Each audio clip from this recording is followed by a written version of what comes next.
Hello, happy Monday. Hi. Happy Monday, everybody. Hi, Strawberry. Hi, Arctic Strawberry Fox. How are you doing? It's been a while. Hi, Ramen Fella. My fella Ramen. How are you doing? Hey, hey, hi, Rubber Eagle.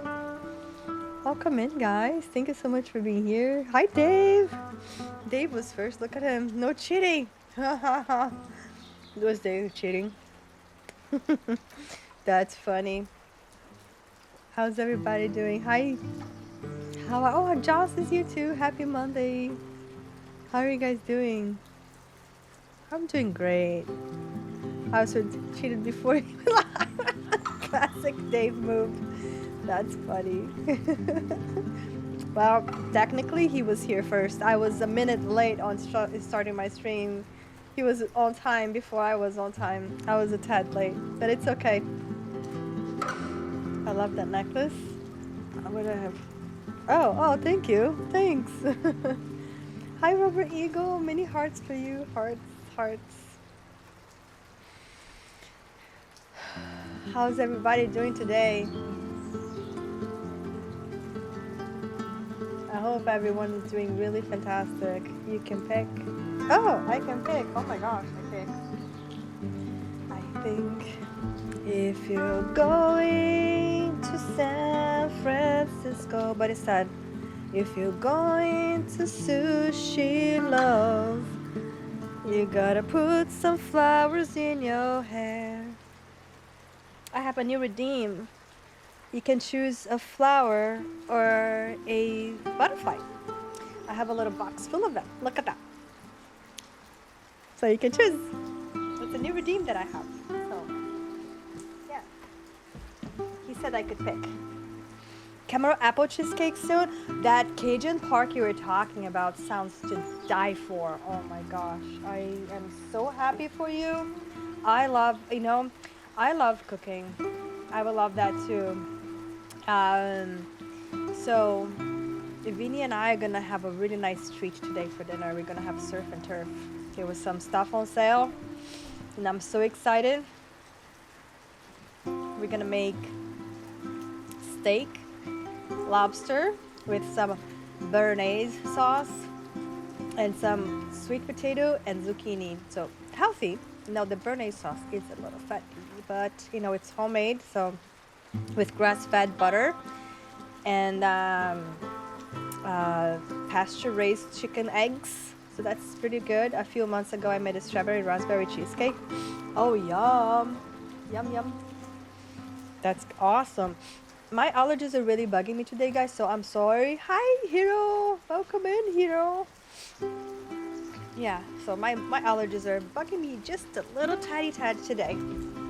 But I'm here and we're gonna do this together. I might need, a Kleenex to do this, and sometimes I will probably be like sneezing a tad too, but that's all right,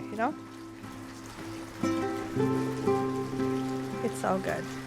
If the music is coming through the mic so you can hear a double, like, let me know, okay? How is Hiro doing? Hi, Tashi. Long time. It has been. It has been a while, Tashi. How have you been?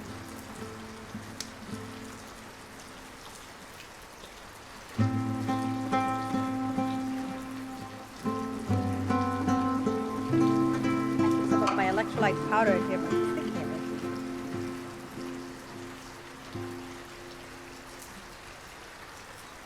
He's surviving. I hope you get to thriving soon. Just working and making it through. We're gonna make it through together. We're gonna make it through together. It's gonna be an awesome week for everybody. I guarantee it's gonna be an awesome week for everybody.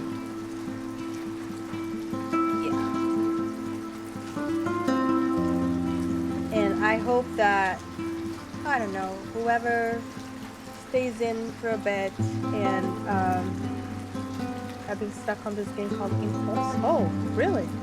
What do we have today for Mental Health Monday? Okay, so today we're gonna be talking about the power of stillness. How sometimes just being in solitude and quietness, how it can benefit you. It's the lost art of stillness. Why slowing down could help us find ourselves again.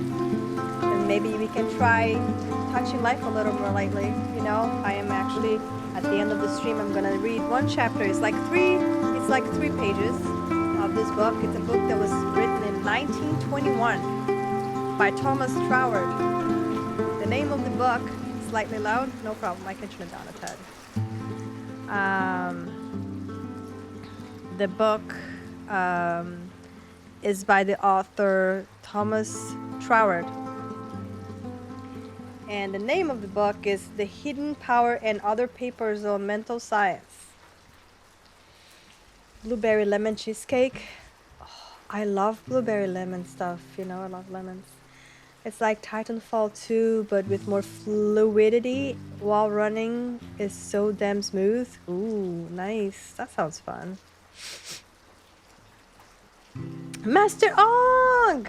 How are you doing? Look at this. I'm drinking from my mug. Oh, look at that. GMO cup, guys. This is GMO's cup. It's part of his merch. If you guys are not following Grandmaster Ong, please drop him a follow. He is such a great streamer. I appreciate you, Joss. I appreciate you. Thank you. W Ong. Yeah, that's right. He's been streaming for 6 years and he's slowly building up his stream, and he has a really fantastic setup, very entertaining, very you can interact in many ways when you subscribe, and also with channel points, you know. Super cool. Maybe partner push soon. Yes, okay, maybe maybe you and Paulus can talk about it and like try to figure something. I think that, I don't know, I think it will be good. No PP push. I think PP push. I think PP push. Oh, actually that doesn't sound very good. Partner push is good, but PP push is not good. That was not good at all. Sorry guys. I'm blushing now. Oh my gosh. Oh my gosh. Okay. Yeah. I know. I think it's very possible. You got a lot of people on your back. So, I mean, a lot of people have your back. Yeah, so. Yeah. Be pushy. Yeah. Anyway. Yeah, so. Again, chat. If anyone here is not following Master Ong, please drop him a follow. I think you're like 20 something. I think you're like 20 something for 7,000, right? Oh, son of a booger. Still not working. Yeah, I have to change this. This is weird. Okay. It's all right. We'll do it this way. It's all good. Hero, if you're not following Grandmaster Ong, please drop him a follow. Super awesome streamer, and we were talking about PP push. Yeah, well, I think Flawless and I and Joss, we all think that Grandmaster Ong should do a partner push soon. If you check his stream, you will understand what I mean. So, yeah, partner push. A PP push. Gotta go. I hope you have a wonderful student. Thank you, Strawberry Fox. I appreciate it. Kes, hello, welcome in. For Twitch, yes, PP push. Yeah. Yeah, that's funny. Oh my gosh, that's funny. Let me take a deep breath here. That was funny. That was funny, actually. But yeah, I was just showing Grandmaster Ong. I got his mug. See the amazing mug? Yes. There you go. I love that on the label that came here said Grandmaster Ong. You know, it's funny because Vinny picked up, he thought it was the router extender, so he has better internet over there. And then he saw, hey, it's Grandmaster Ong. You know? And I'm like, oh, it's the cup. I won the cup on the raffle. Yeah, on the raffle, no, the top 10. You know, I pushed myself to the top 10 and I won a cup and some biddies, you know? Yeah.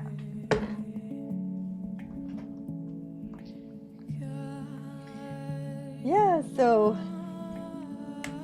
I did well. Well, I dedicated. There was a lot of dedication. So, yeah, you should really check it out, new as well. I got the most prizes. I did. I was very, very, very lucky. Yeah. Hero, I had a great time a few nights back, a couple of weeks ago when you were doing your IRL stream from the pub. That was so fun. You looked like you were having a great time, and I gotta say, the ending there, that was like gold. By the way, that was gold. It is interesting to see people pushing. It is interesting, actually. It's interesting to see them pushing and to see like a month later, you know. Too, I've met a lot of people, you know, before they pushed, before they were even thinking of pushing, saw them push, saw them pull back, and then try again, and then succeed. But then, honestly, a lot of times it feels like it kind of cools down after the push, you know. You get the push going, and then a lot of people push for like the front page, and they do different how do you say, different sponsorships. A lot of sponsorships open up right when you become a partner, and a lot of times when you do these sponsorship collabs, you get a lot of viewers. But it's just, I feel like once that happens, it's kind of like, you know, you got to keep working on it. You know, it's not like, oh, you get to be partner and then, you know, things happen from there. No, it goes back up until you build more momentum, you know. Might go back to Asia. What? Oh, might go offline again in January.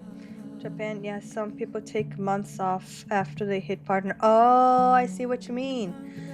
Yeah, it's a goal and it's a lot of work, and you know, I've seen a lot of people do it and they just keep going. I think that if I went as hard, for example, man, Decap worked so hard, he got it. Oh man, if I had worked as hard as he did, I would definitely take a break. But he likes it. It's like he loves doing it, and I love seeing him still going live and strong. You know, it's awesome. You know, it's good. But yeah, going back to Asian, if you think that taking a break, going back to Asian would be good, then that's great. No. Yeah, and I think that, like I said before, out of all the streamers, no offense to everybody I know here that is streamers, but I think from all the streamers that I know that are not partner yet, I think Grandmaster Wrong is the one that deserves the most, because he not only has a beautiful stream setup, he has good presence, and he's a very good streamer, like overall, very good streamer. A lot of interactions that you know, his chat can do with him. He's very attentive to who's there talking, and I feel like, you know, you deserve more than anybody. I know that he's not a partner yet, so yeah, whenever you're ready, like, we'll get to work, you know. Yeah. But like I was saying today, I was wondering if we could do something different, a little different today, you know. And I feel like I've been talking and babbling for a bit here. Not just babbling, but like talking. Really? You think this may be because of PP burnout? Oh, yeah. Well, you see, when people go do these pushes, they go live for very long hours. Like, they go for hours and days, you know, to try to get the average, you know. They get rates, and then they get more people in, and then as the hours go, they have to stay on to get that average to be what it needs to be. So it's a lot of work, right? Unless it's something super duper fluid that happens naturally. They already have their 80, 90 average, whatever, and that's easy. But other than that, it can take a long time. Hi, Andrew. Yeah, 12 in 2 months. 12 of those in 2 months, and you have to have the 75 average overall too. So, yeah, it is a lot of work, you know. It can be. Zillow's Pumpkin Sushi, how are you? I'm doing good, Zillow's Pumpkin. Thank you for stopping by. I'm doing great, actually. Today we're gonna talk about solitude and the power of stillness, you know, and how slowing down can help us find ourselves again. You know, in this busy world of information. It looks fluffy. Yes, I got a cover for it just because of my mental health talks, like I could hear my breath going into the mic. So I got this, and it's making some difference. Like you can't hear the breath going in so much because of the fluffy, you know? So yeah. Zealous Pumpkin's another super awesome streamer. Super cool. Zealous Pumpkin is so chill. So chill, very sweet. Very nice, you know, to make conversations with. I love it. Yeah. Reminds me of Unreal.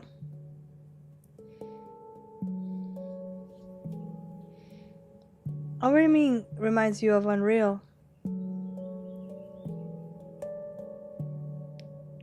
Got you. It's a pop filter to prevent the piece from popping and the pulsiveness of windscreen. Also helps with the fan pointed at your face. Yeah, I don't have any fans. It's actually nice and cool. It's really hot outside. I was actually surprised yesterday when I went to the park with Vincent. Like, we went to the park and it was so cool in here in the house. And then as soon as we went to the truck, it was like, holy, it's so hot, man. Wow. Just around the truck before we even opened the door. It's hot and humid. Oh, the grind, the constant every walking moment. Oh my gosh. Oh my goodness. That's funny. Played the most Fortnite ever. Played the most Fortnite ever. Gene is not wearing anything. I forgot to put a shirt on him. He just has his own thing. That's why it's so reflective. When I put a video on, I will put a shirt on him.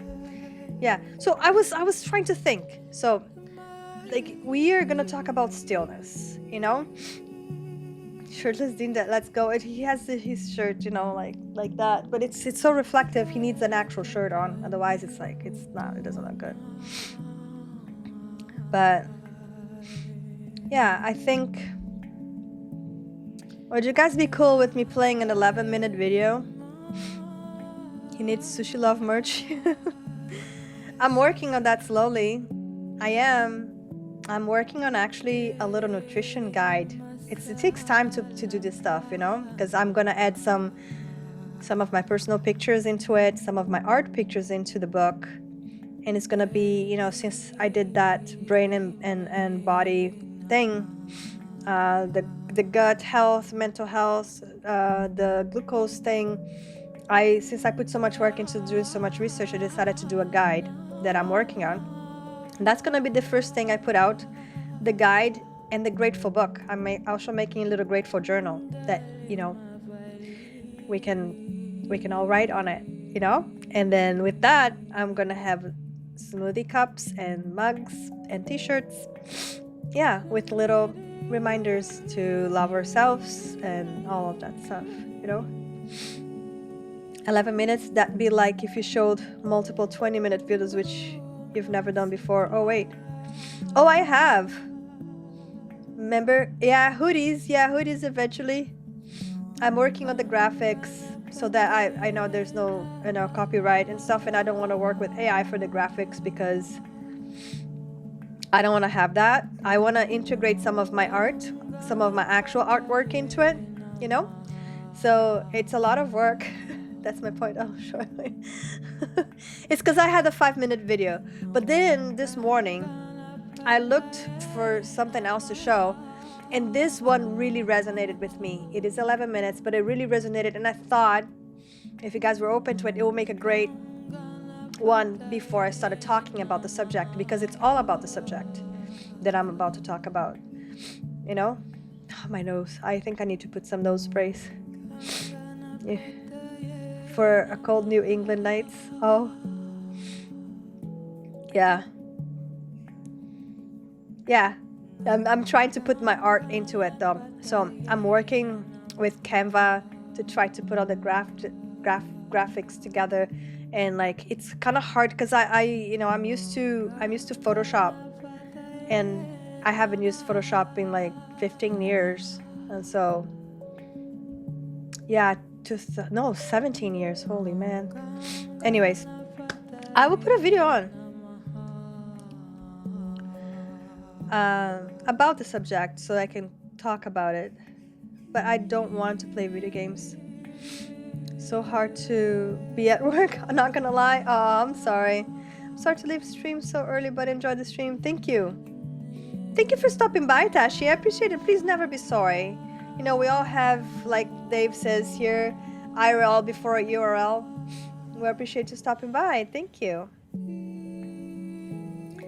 So again, we're gonna be talking about the power of solitude, and you know, I really, the way I wanted to start, and you know, the music wouldn't be applied to it, but the way I wanted to start today, which it might be uncomfortable for some people, and I know that a lot of you guys are either at work or doing some other things, you know, IRL before URL. That's right. That's Dave's famous say. You know.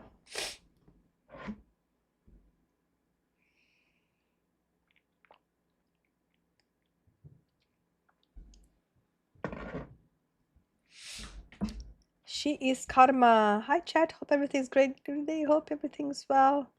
Is that some Chantra Siba playing? Yes. Yes, it is. You got it. Yeah, that is her. I just paused her for a second, but yeah, it is her. She's amazing, isn't she? Yeah, she's fantastic.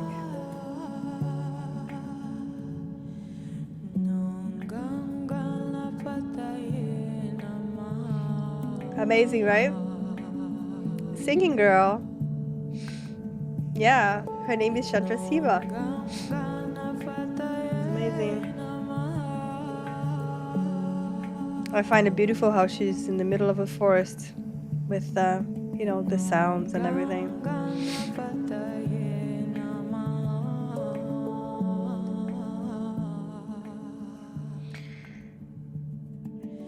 Oh, it is. And I like to have this on Mondays, you know? So I have realized something, you know, this past week I had, you know, I think it was Friday, I put my son to sleep, and I was here in front of my computer and I switched everything off. I turned the lights off and I was just kind of like quiet. It was Friday night, yeah.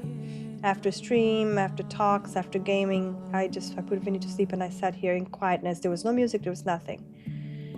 And out of the sudden, I was just me with myself. No distractions, no phone, no music, I didn't have any drinks or anything. It was just me.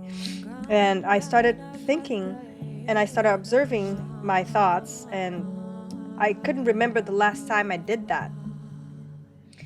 And honestly, I think it's kind of interesting, you know, because it made me realize that we got so used to feeling every quiet moment, you know, that every little bit of actual quiet stillness and quietness and silence that you have can feel uncomfortable sometimes, right? And I started thinking about that.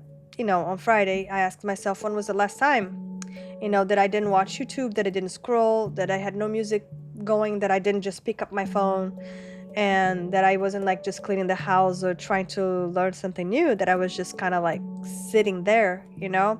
And honestly, I couldn't remember. Maybe that's just me, but I have a feeling I'm probably not the only one. You know, it seems like every little quiet moment gets filled with something these days, right? If we're waiting for an appointment or waiting at the bank or waiting somewhere, out comes the phone, you know? If you're driving, you know, you put a music on or you put like a podcast on, which, no, don't get me wrong, I like all of this stuff. I think they fill our soul. But it got me thinking, maybe we forgot what it's like to just be with ourselves. And then another thought came to me. What if one of the greatest things we lost is not actually time? What if it's silence? You know, not just the silence around us, but the kind of silence where we can actually hear ourselves think again. You know? Because I feel like sometimes, I feel like some of the answers that we're looking for have been there all along. You know, we've just been too busy that we didn't give it a chance to hear them. And I thought that we could, maybe explore this together a little bit today, because I feel like, what if slowing down is not falling behind, you know? What if doing nothing is really not doing nothing? And what if silence has been trying to teach us something this whole time, you know? And I didn't write this, like, I started writing right when I was in the quiet, all this stuff coming to my mind. So I switched my laptop back on and I started writing all these thoughts that were coming to me. And then I decided to make it into a mental health Monday, and I didn't write all of that because I have all the answers, I wrote because I've been spending a lifetime searching for a lot of answers. And I think somewhere along the way, I realized that I wasn't searching for a destination. I was just kind of like finding home. We talked about finding home last week. And I feel like when I had all that alone time the other day, it really helped me just get grounded and just get things organized in my brain a little bit, and then this is when the question comes to you guys, like, when was the last time that we sat in a room, sat in a park, or just stood by a window and just like were where we were, not with headphones, listening to something, watching something, scrolling through something, eating or drinking something, or even like chewing your gum or smoking something, or like using any kind of mind altering kind of substance, or reaching for anything to distract us, just being there where we are, right? When was the last time that we allowed ourselves to just be with ourselves, right? Like, we weren't letting anything guide our attention. We weren't listening to music, or even though music can be very comforting and amazing, like we're listening to it now, it's just amazing, right? But what if we just completely disconnected? We were not listening to audiobook and filling our minds with anything, except for our own thoughts and ideas. We're just present with ourselves. A couple of hours ago, that's good. That's good. More of us need that, 100%, So, like, no distractions, no input, just allowing the mind to slow down and settle, giving ourselves permission to think without constantly adding more information. We're allowing ourselves to process the events of that day, or that week, or the month, or the year, or even like a little bit longer, to contemplate about our lives. When was the last time you did that for an hour, 4 hours, or maybe 5 hours? I don't know. And I'm proud of you, this Kazakh, that you have done that a couple of hours ago. But I think for many of us, the answer is probably not a very long time. For me, it's a very long time. And I think some of us maybe never, And and yet, many of us carry the sense of feeling overwhelmed. Sometimes we feel lost. Sometimes we feel confused. And sometimes we're just constantly reaching for, searching for answers, forgetting that maybe, we hold more wisdom than we even realize, And what if some of those answers we're searching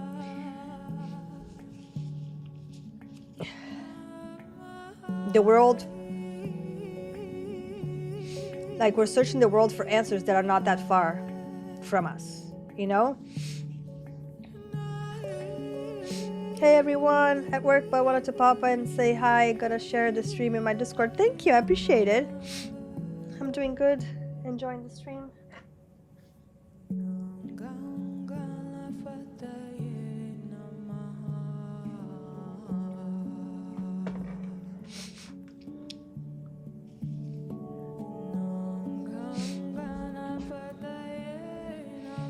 and looking like I think we need to look at what sometimes we look at what brings us peace outside of us, but really,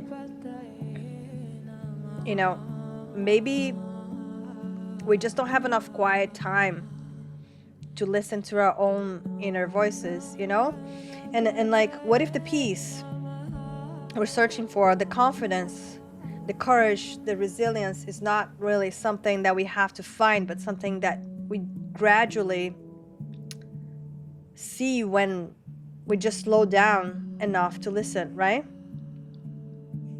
So imagine if you can spend just a few hours once a week or even once a month, okay? To just be with yourself, okay? No expectations, let's just be with ourselves. We just observe. We observe what happens. I read an article the other day.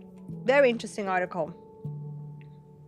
It was about mycelium and the fascia, the how similar the mycelium and what it does, in nature, and what the fascia does in our bodies, and how similar that is.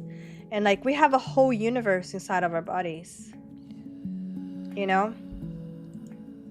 and we spend so much time looking outward for the answers when a lot of the answers are right inside of ourselves.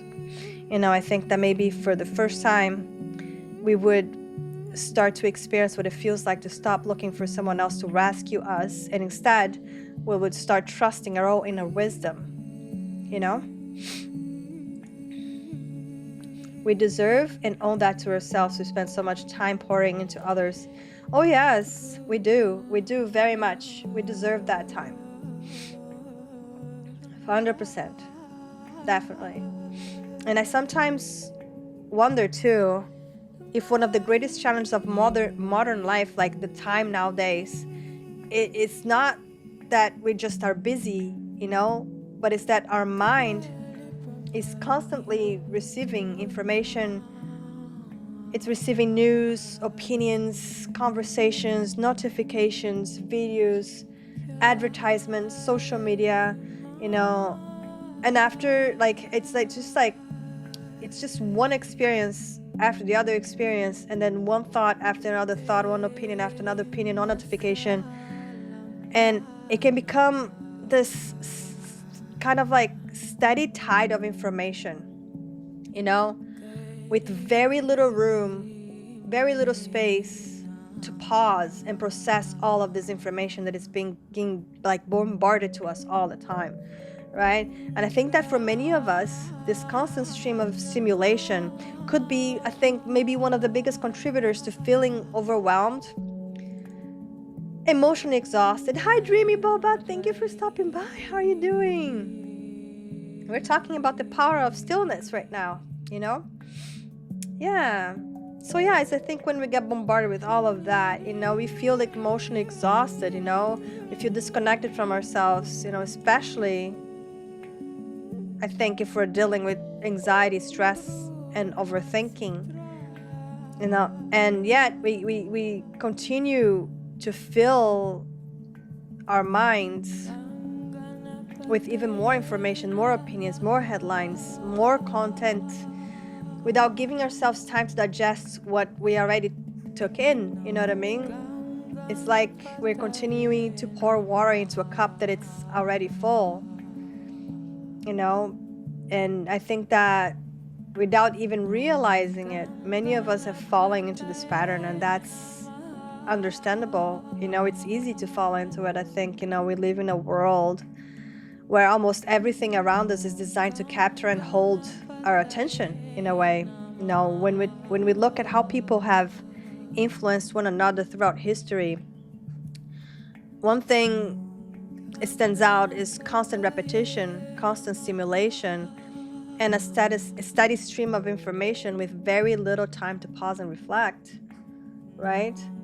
Today, a lot of us, we place ourselves in these environments that never stop feeding us something.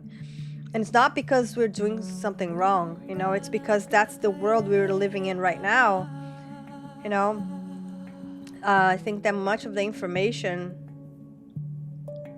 competing for our attention is not is encouraging us to slow down. I think that more often it's designed to keep us watching, clicking, reacting, or keeping wanting more of what that was, right? And I feel like, unfortunately, the content that is out there nowadays is not really positive.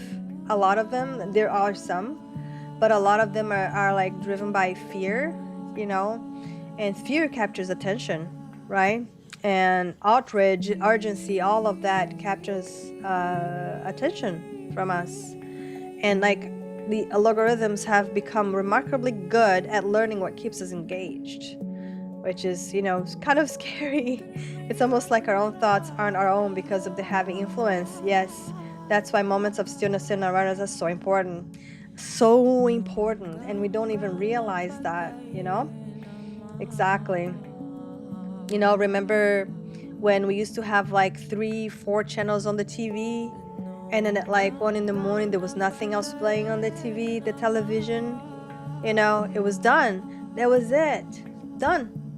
Right? You turn the TV on, right?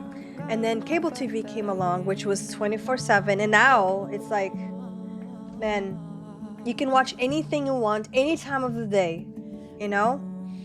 It's pretty crazy, right? And the thing is, like, back then, we used to have pretty decent content. Like Mr. Rogers was pretty decent, it's good kind content, teaches people to be better and stuff, and nowadays a lot of the content is fearful content, and sometimes I wonder,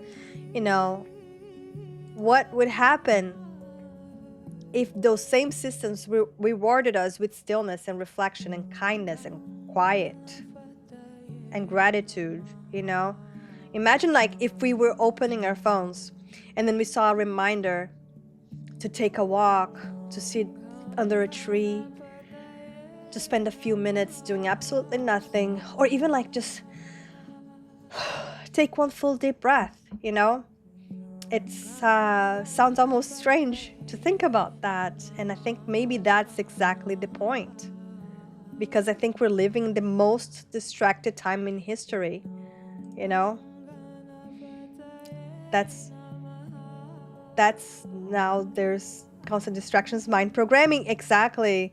So much mind. It's like television. Tell a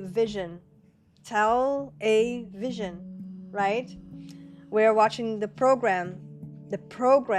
It's just kind of weird, right? So a lot of distractions, mind programming, videos on normal TV back then too. Oh my gosh, back when MTV used to be amazing, right? Pinky? Oh my gosh, picking melons. I'm on your stream. Oh my gosh, I was gonna raid you. Thank you, Pinky. Thank you. Oh my gosh. Everything has deeper meaning. Yes. Oh, Pinky, thank you so much. You got it all. W raid. Before cable, music videos on normal TV were amazing. Yes. W raid. Thank you. Pinky, how was your stream? Xinchi, hello, miss. Hello, Xinchi. Welcome in. How was your stream, Pinky? I was there for a bit, listening to you when you were putting your makeup on.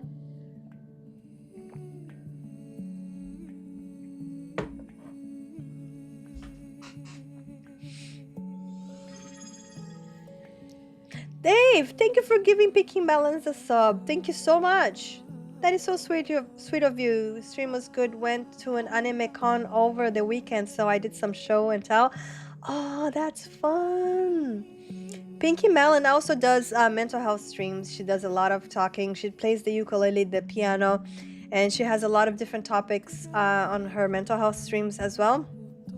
It's very nice. She's super amazing, guys. If you're not following her, please, if you like mental health content, Pinky Melons will be there for you with great stuff every time. Twitch denied you? Oh, wow. How are you doing, Sushi? Hi, Turk. How are you doing, Turk? I love it here. Thank you. Yes. How many individuals must band together to form an official team in traditional test of strength known as tug of war? Find out when the ed ends. Oh, right, we have eds. We have eds. Right, I forgot about the eds. Sorry to hate and run. Oh, yes, of course, of course. What date night? Oh my gosh, have fun. I hope you have a great time. Jijika! Sam says hello and sends her love. Oh, thank you, Jijika. Thank you. Oh, thank you, G.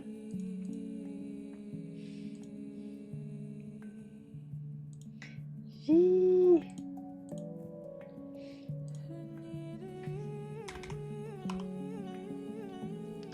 Oh, jeez. Oi, Sammy. Hello, Sammy, Samsa. Samisa. Oh.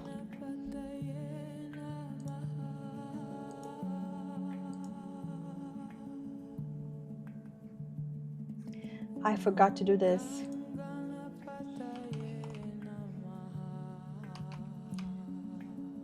Okay, here we go. I forgot to do this too. Just so busy. I keep forgetting to do stuff. Oh my gosh. Abby surviving one day at a time. Oh my gosh. Oh, Dave, you were in her stream too. That's funny. That's funny because I was on her stream too. Does it show me as a raider? Yes, it does. See, that's funny. Oh my gosh. That's hilarious. I have a hype train going? Oh, I didn't even notice. Oh my gosh. Pink Melons, be giving him a follow. Yes. Pinky Melons is amazing. Karma.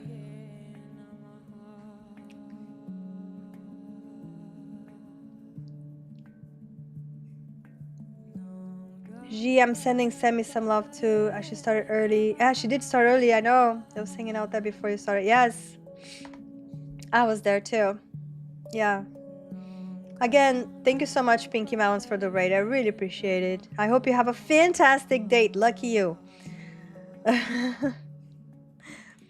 So, like I was saying, I feel like it's sometimes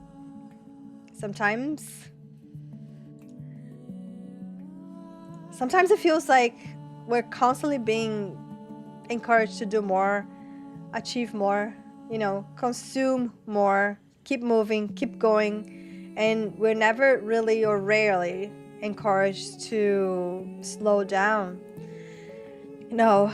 And if I could like put up billboards, you know, everywhere, I think it would just say, take a breath, slow down, you're doing enough, you know. And unfortunately, I think we don't see reminders to spend time in nature, to see in a quiet place, in a park, or just to be still. We don't really see any reminders anywhere about the things that really nourish us, you know, like fresh air, meaningful connection, or even just like fruits and vegetables, you know. And instead, we're just surrounded by messages suggesting that if we're struggling, the answer is somewhere outside of ourselves. And it's understandable that many of us will begin to believe that the next purchase, the next distraction, the next achievement, you know, or the next piece of advice from someone else will finally make us feel happier, confident, healthier, more at peace, you know. And sometimes those things can really help, and there's nothing wrong with accepting help from others. But I also wonder, yes, the next piece of mirror, yeah, or it's a giant eye-poured mirror. Yeah.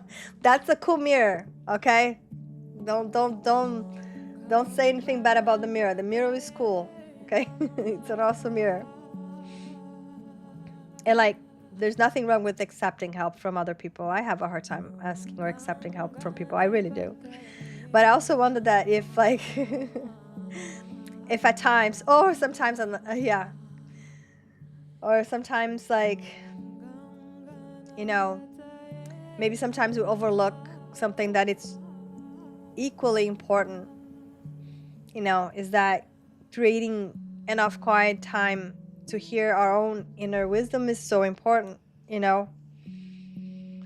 I'm doing this. Sorry, we don't have to read message, but I'm with Melons. Nice to meet you. Nice to meet you, Agent Beamo. Thank you for being here. Thank you so much for sticking around from the raid.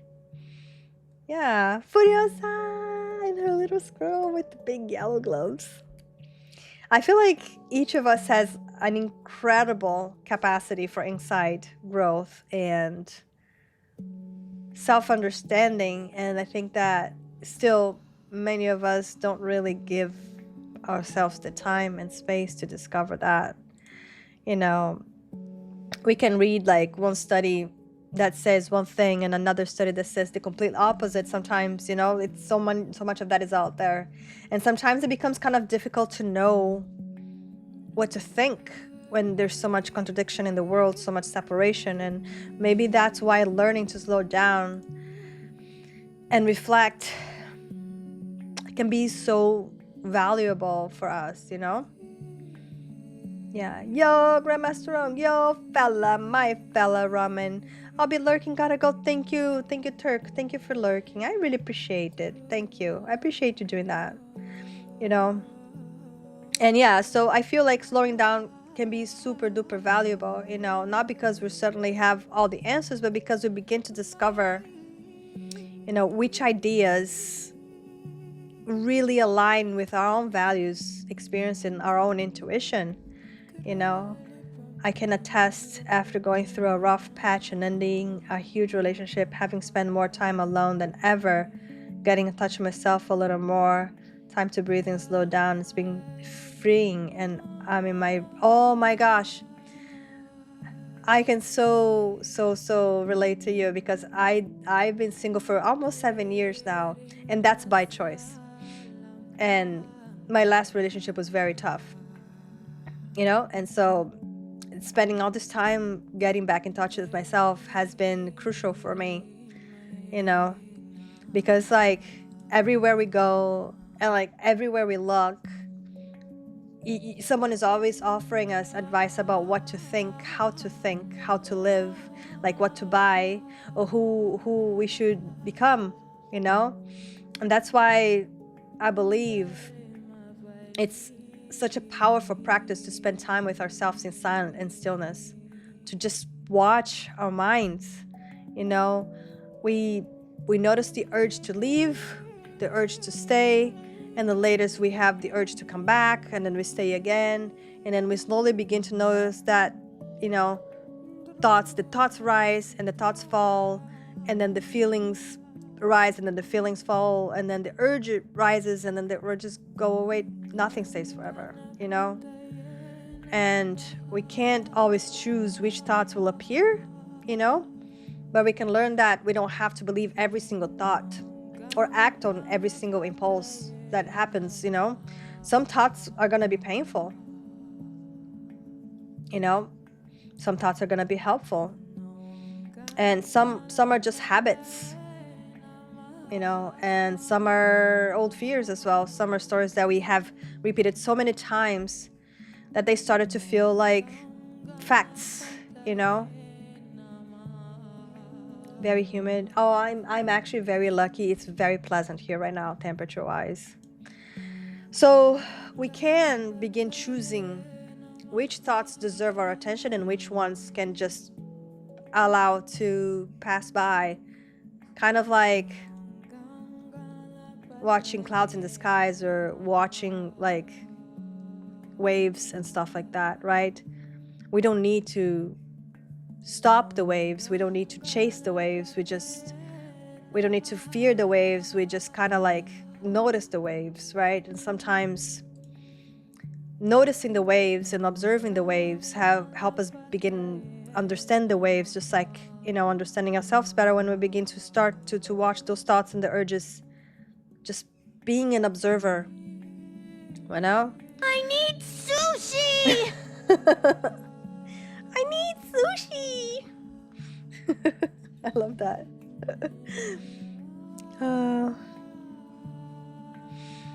So there was a time when moments of just stillness used to be a part of everyday life, you know? They used to be. But nowadays, we live in maybe one of the most distracted periods in human history, I think. You know, I don't think that ever before we had so many opportunities to constantly consume information: movies, television, streaming platforms, social media, podcast, news. Like, there's infinite content available 24 hours a day. There will always be something to watch, you know, something else to read, and something that would demand our attention, you know? Welcome in, Tyabat.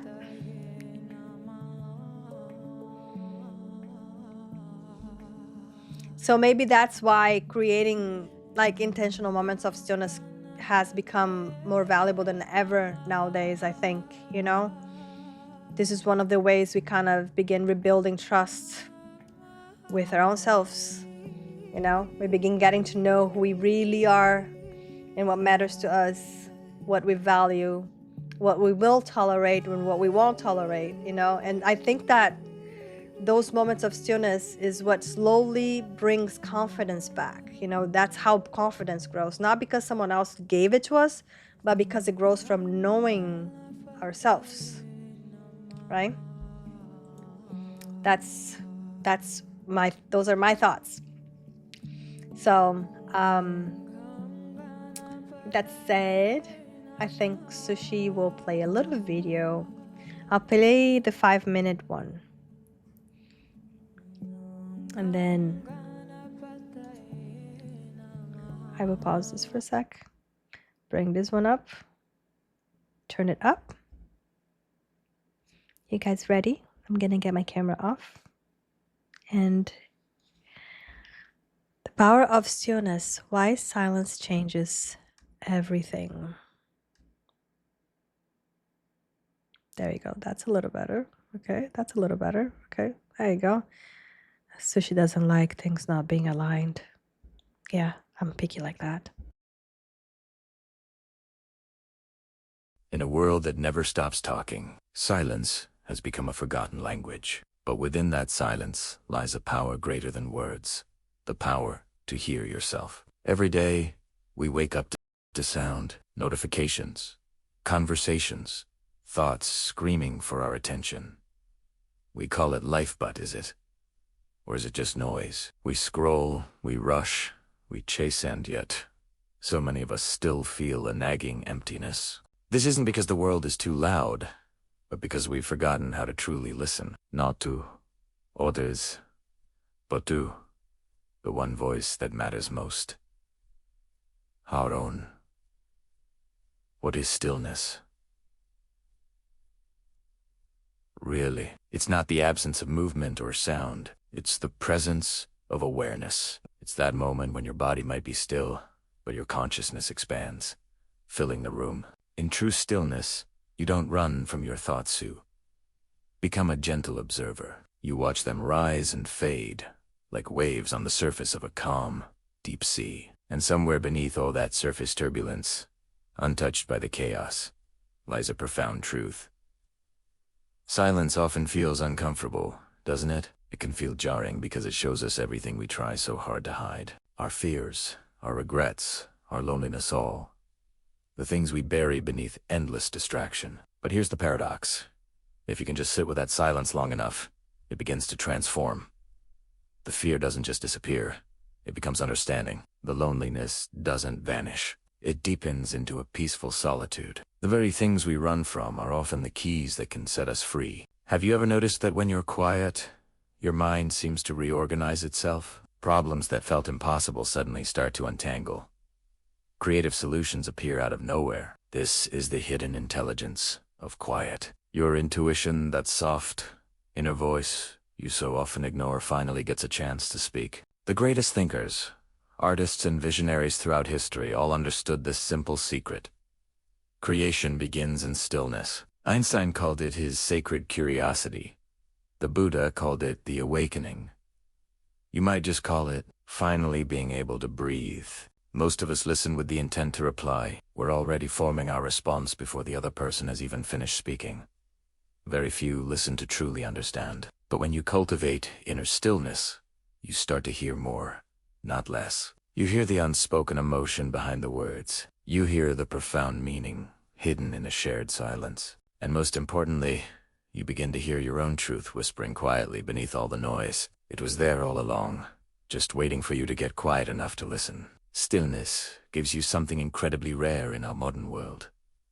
Choice. When you learn to pause before reacting, you're no longer a prisoner of impulse. You stop reacting blindly and start responding thoughtfully. In that small gap between a trigger and your response, everything changes. Anger softens. Fear loses its grip, and a clear, calm clarity replaces the fog of confusion. In that space of quiet awareness, you finally see things as they are not, as your churning emotions paint them. Our generation seems to be addicted to motion, physical, digital, and emotional. We fill every silent moment with something. A podcast, a message, another scroll through our feeds. We do this because silence confronts us with our own reflection, and sometimes that reflection is hard to face. But perhaps the true strength of a person isn't measured by how loud their voice is, or how busy their life appears, but by how deeply and peacefully they can be still. So, the next time you feel lost, anxious, or overwhelmed, try something different. Don't immediately reach for your phone. Don't try to numb or escape the feeling. Just sit with it. Breathe into it. Let the silence hold you. I promise it won't break you. It will rebuild you quietly, patiently, and truthfully. Because you'll discover that silence isn't emptiness. It's the sacred space where you finally get to meet your true self. The world will always make noise. That's a given, but your inner peace doesn't depend on the silence around you. It begins with a silence inside you. Stillness is not a luxury for a weekend retreat. It's a skill, a discipline, a form of quiet inner rebellion in a world that demands your constant attention. The more you practice it, the louder and clearer your soul becomes. And one day, you'll realize that silence was never empty at all. It was full of answers. Stop running. Stop trying to fill the void. Just for a moment. Sit. Breathe. Listen.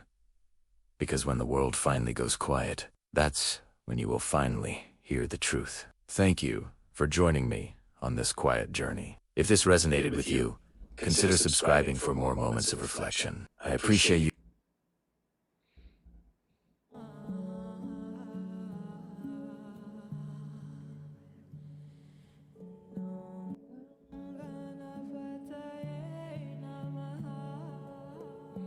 Hi.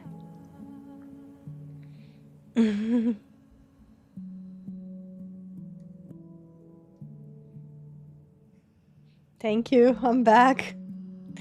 What do you guys think of that? True wise words. It's why I go on quiet solo paths to find myself. That's really important. I've been good. Shiv. I've been really good. I had like a whole other topic for today, but then Friday night, after Vinny went to bed, I was in quiet and I decided to start writing about quiet, being quiet, and what, was coming to mind, being quiet. Shiv! Thank you! Oh my gosh, thank you so much, Shiv. I like purple. You like purple. That's good. I appreciate it. Thank you, Shiv, for the 500 bits. Thank you so much. Shiv Buckets does what's the name? On Tuesdays is something in sensibility. I forgot how it's called. I'm sorry. But he does a nice talk too, like very contemplative, sense and stability. That's right, sense and stability. Yeah, lots of nice talks on Tuesdays. So check him out. We still gotta do that together. I forgot, like I didn't forget. We just have to link up and talk about doing one of those together. It's not as good as what. Oh, come on. Now today has been fully me just writing my thoughts down and I'm guiding myself through what I wrote and remembering of some the thoughts are coming back, because on Friday I was just writing and writing and writing and writing and writing and writing about them, and I started remembering, life back when I was younger and life back when my parents were younger and how things used to be. But nothing's ever going back to what it was. But one thing is right, that spending time with our own selves and giving us that time for solitude and quietness, is important. It has been going on nonstop for days. I have, I have, because more thoughts come in, and then yesterday, as I was finalizing, putting everything on my documents and stuff, so I have everything set up for today. I was like, but dude, okay, so I talked about being quiet, and now I remember that every time I talk about being quiet and being in solitude and being in silence, that a lot of people mention, but when I'm in silence, I only have bad thoughts coming into my mind. And that's when I'm like, okay, I gotta write something about this. So I wrote another little section about that to remember. But there's a lot about that in just being the observer. And when you in quietness and you just observe your thoughts, you become an observer. You observing it, and you don't take everything that comes in for what it is. You just observe, and then you can kind of analyze what resonates with you and what doesn't. That's when you like start getting right to within yourself, because the world is so busy out there that we don't get a lot of times to be with ourselves. Observe is the best way. Yes, it is. Yes, being an observer, you just observe. You don't take everything for what shows up.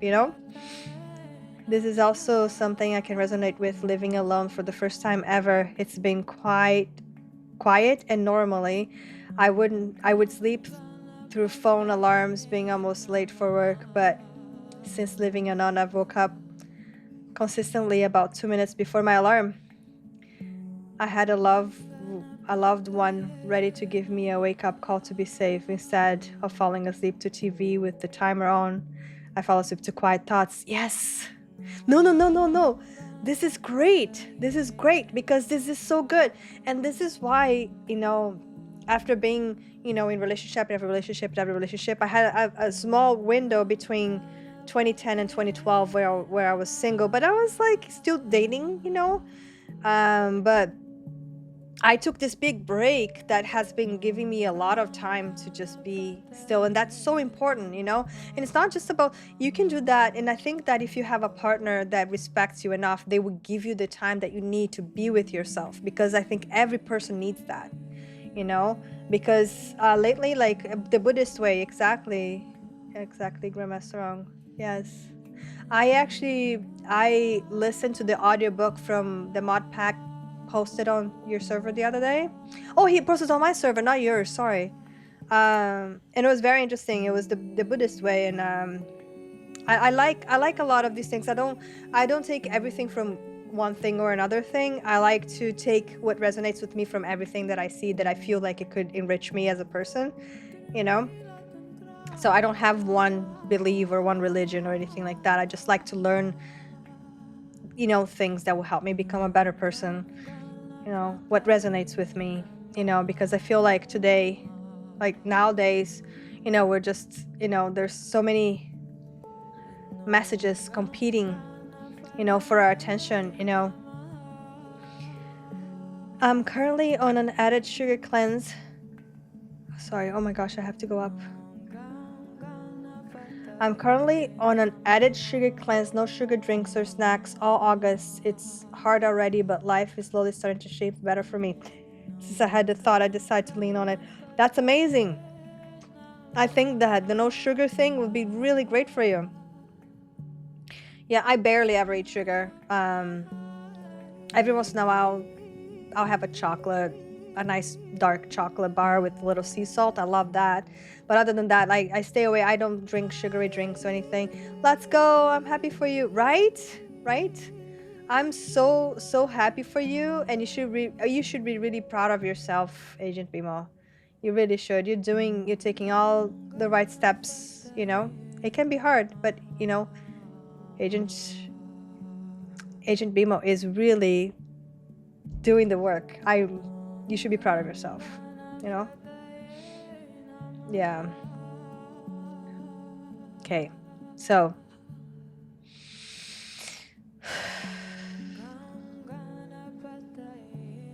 within this world of so much information and so much busyness and so many, messages competing for our attention, sometimes I think it would be nice to put the goal to just stay still, because their primary goal in this whole internet world, in a lot of places, including Twitch, and that's why, okay, I'm gonna finish this and then I'm gonna go back to what I was gonna say.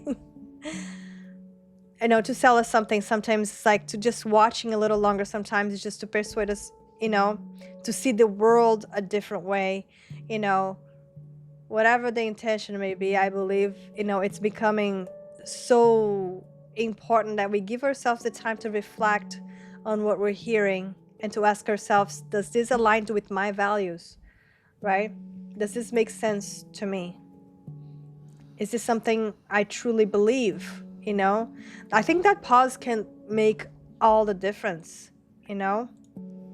I just moved out 2 weeks ago, but since then I'm leaning into sugar cleanse. I'm able to get off work overnight shifts and work weekdays morning and fix my physical and mental health. That's fantastic, because all of these little things, they can mess with the brain. Coffee, alcohol, sugar. There's a lot of stimulants, right, in the world today, and sometimes just taking a break from those can really help too. I believe that, yeah. But I also believe that creating a space, I think creating this, space to have the pause, is I think, in my opinion, is one of the best ways to avoid being carried away by someone else's story, or even by the stories of our own minds, because our own minds can create stories too, right?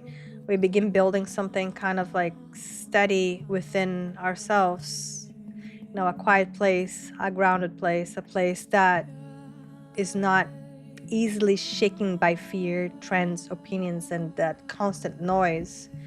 Not because we'll never feel uncertain again, but because we know how to return to ourselves, right? I think that quiet place becomes almost like an anchor, and from that place we can respond to life instead of just reacting to it.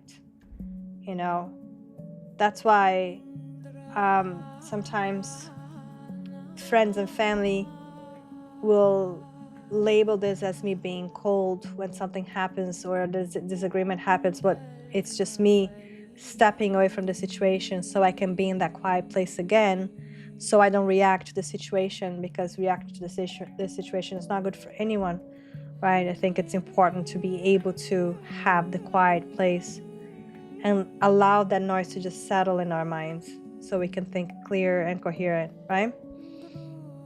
My kids spent their first overnight at my new place last night. Things are going in a trajectory I want finally. I'm not religious, but during a quiet meditation a few weeks ago, I asked to be shown a better way, spend time reflecting and trying to live the fulfilled life I want and can be proud of. Things are by no means easy, but I'm in a good headspace and this all feels right. Oh my gosh, this is amazing. Thank you for being here and thank you for sharing. I really appreciate it. This is so good to hear. It's inspiring, because a lot of us need to hear that, because yeah, you should be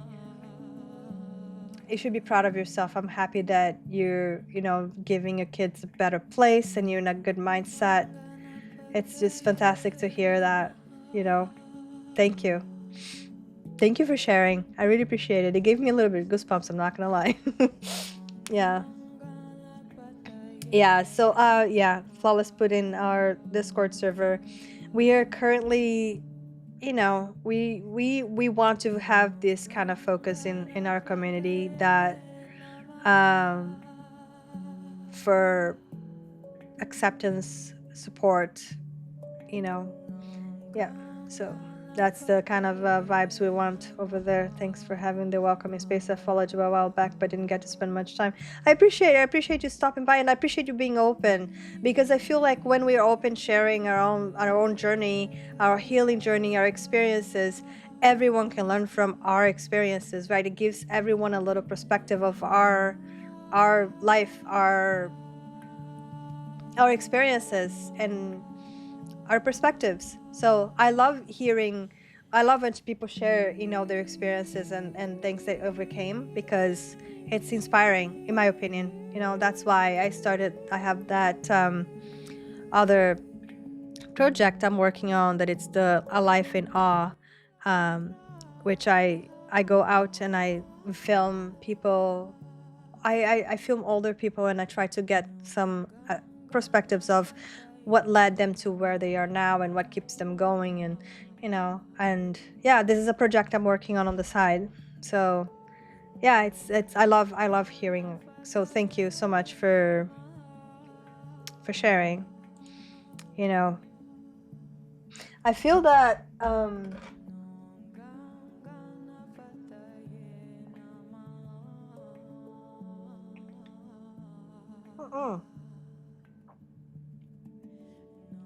Yes, you're not trauma dumping at all. I really appreciate you. You know, there's what you're doing is definitely not trauma dumping. Please don't ever think you're doing that. I appreciate you sharing your I appreciate you sharing your journey, you know, your experience, you know. And yeah, exactly, people going through the same, they feel less alone. That's why I share my journey. That's why I share a lot of the stuff that I went through and still go through, because it helps people have different perspectives, right? It's true.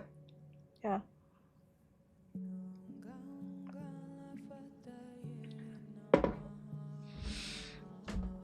So yeah, I feel like we live, you never know who's listening and can take something from it. 100%. So much. Yes. And I feel like we live in a bit of funny times, you know, because so much of life is measured, calculated, tracked, and even like monetized. Oh, Flawless, thank you for giving Agent Bimo a sub. Thank you so much. Thank you. That's very sweet of you. That's super kind. I really appreciate that. And now Agent Bimo has, you know, no ads. So that's nice. Yeah, I know that there's ads coming. So I appreciate you doing that. I actually, I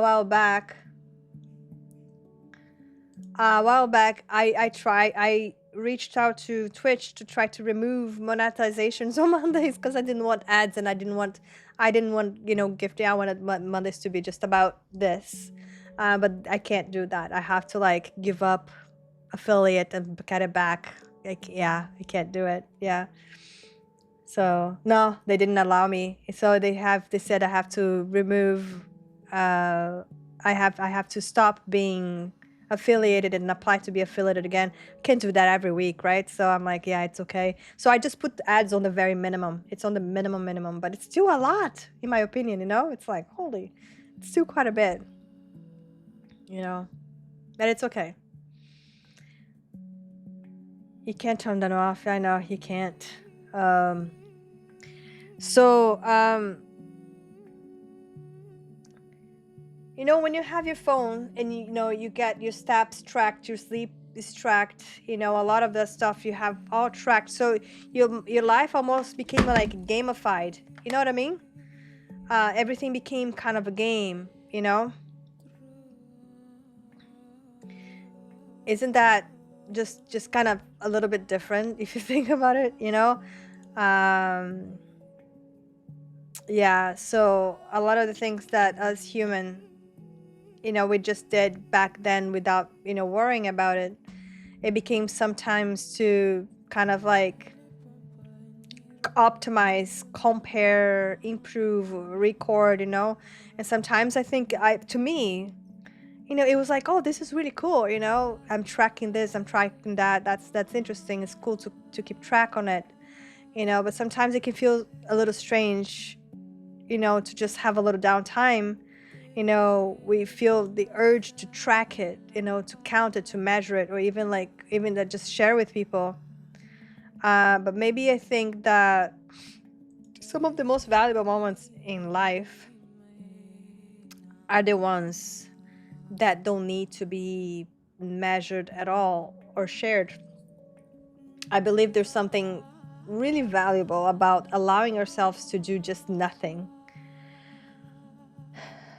Not because we're being unproductive, but because I think, we're creating the space to digest everything we've been carrying, the conversations we had, the emotions we have felt, the experience that we have lived, and just all the information that we have consumed in general. I think when we give ourselves that space, we also create room for creativity, inspiration, for problem solving, for deep thinking, for wisdom.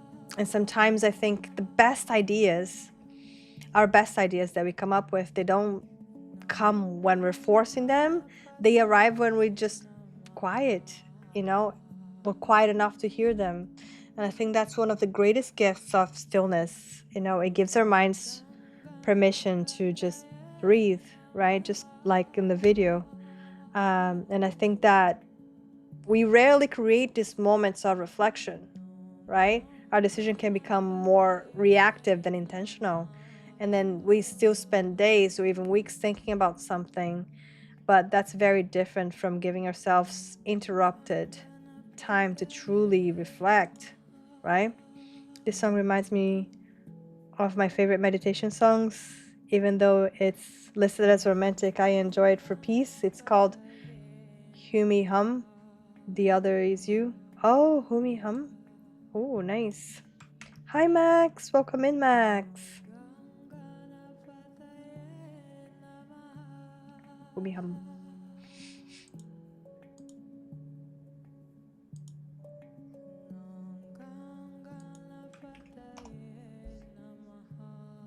Oh, yeah. I saved it. I want to listen to this later. Yeah, I'll listen to this. I can't wait. Oh, I'm sure I will. I'm sure I will. Can I be asleep? Yes, I can't wait. Let me just take a deep breath here. Okay, so sometimes those quiet moments that we have to reflect can allow us to step back and see the bigger picture. We can then notice possibilities that we could have missed, and we can respond thoughtfully instead of reacting. And that's huge for me because I used to react a lot. And sometimes I still do it, sometimes it can be hard, right?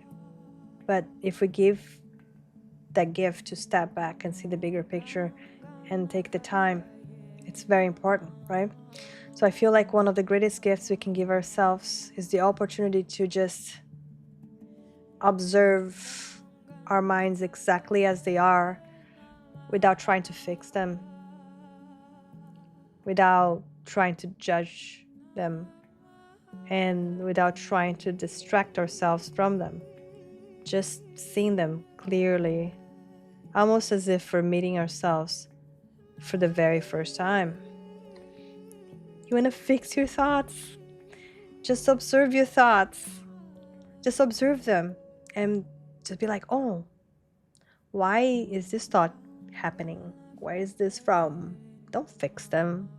Observe them.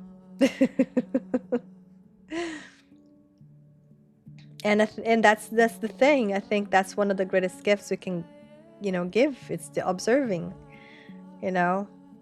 We could notice how quick the mind changes. You know, one moment we feel optimistic and confident, and then a few moments later we could feel uncertain and afraid, and then maybe hope can return again. The mind moves like the ocean, right? Like I was saying, thoughts rise, thoughts fall, emotion comes and emotions go, confidence comes and then doubt comes, you know, and then they can just quietly leave again, you know. And the more we notice this, I think the more we begin to realize that we don't have to define ourselves by every thought or every emotion that passes through us.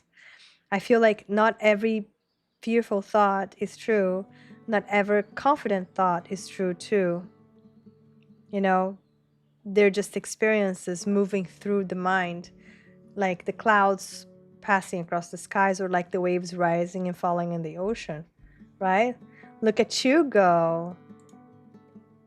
Let your thoughts pass and just be a passive observer. Exactly. Look at Duck Allen go. How you doing? Well, Chisel Chin Man. I had to. Yeah, so we don't need to cling to the highs and we don't have to fear the lows. You know, I think we just notice them. We just become the observer. And I think that when we do that, we begin creating a little bit more freedom within ourselves. And I think that's maybe what peace really begins to feel like, you know, not having a perfectly quiet mind or anything like that, but just not feeling controlled by every passing thought, you know. 5 stream streak, let's go. But clinging to the highs is so tempting. It is, it feels good, right? Yeah. But it's important to observe both of them. Yeah. Excuse me.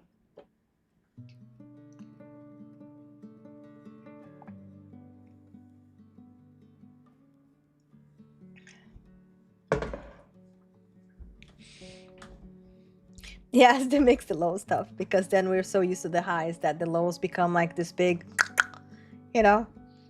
Judging by your background, I'm gonna say your favorite color is blue. My favorite color? Um, I don't have a favorite color. No. And I don't think it kind of I take turns about my favorite color. I don't have okay, if I had to choose one favorite color, it would be green or brown. Because I like the colors of the trees, but I also like the colors of the trees against the sky. Like the leaves against the sky and the brown. I like earthy colors. Your favorite color is blue? Where's the thing? Hello. Yeah. Your favorite color is blue? My favorite color is, I don't know. If I have to choose one, I think green. Yeah. Me too. Yeah, I was trying to. I was like, I can't do it. Damn Twitch Automod, I know. Yeah, I like earthy colors. That is white. I like white. White. I like white very much. You know, I have a lot of white stuff in my house. My sheets are white. My pillowcases are white. I like white because you can tell when it's dirty. Earthy is definitely you. Yeah, I like earthy colors, natural colors. I love lying down in the grass under a tree and looking up at the trunks and the branches and the leaves and the blue sky against it. That's like one of my favorite views. I love that view. It's just amazing. And then the sunshine against leaves, it's just like, I love that view. It brings me a lot of peace, you know? No, we're not interrupting. We always stop and go back into, you know, talking to chat, talking about different things. Yeah, it's all white, just looks pink because of the lighting. Yes, I decided to put pink today on my lighting. I never put pink, but I thought today pink would be okay, you know? I was playing with it, looking at my camera, like, you know, I like the pink today. I'm gonna allow the pink today. So, yeah.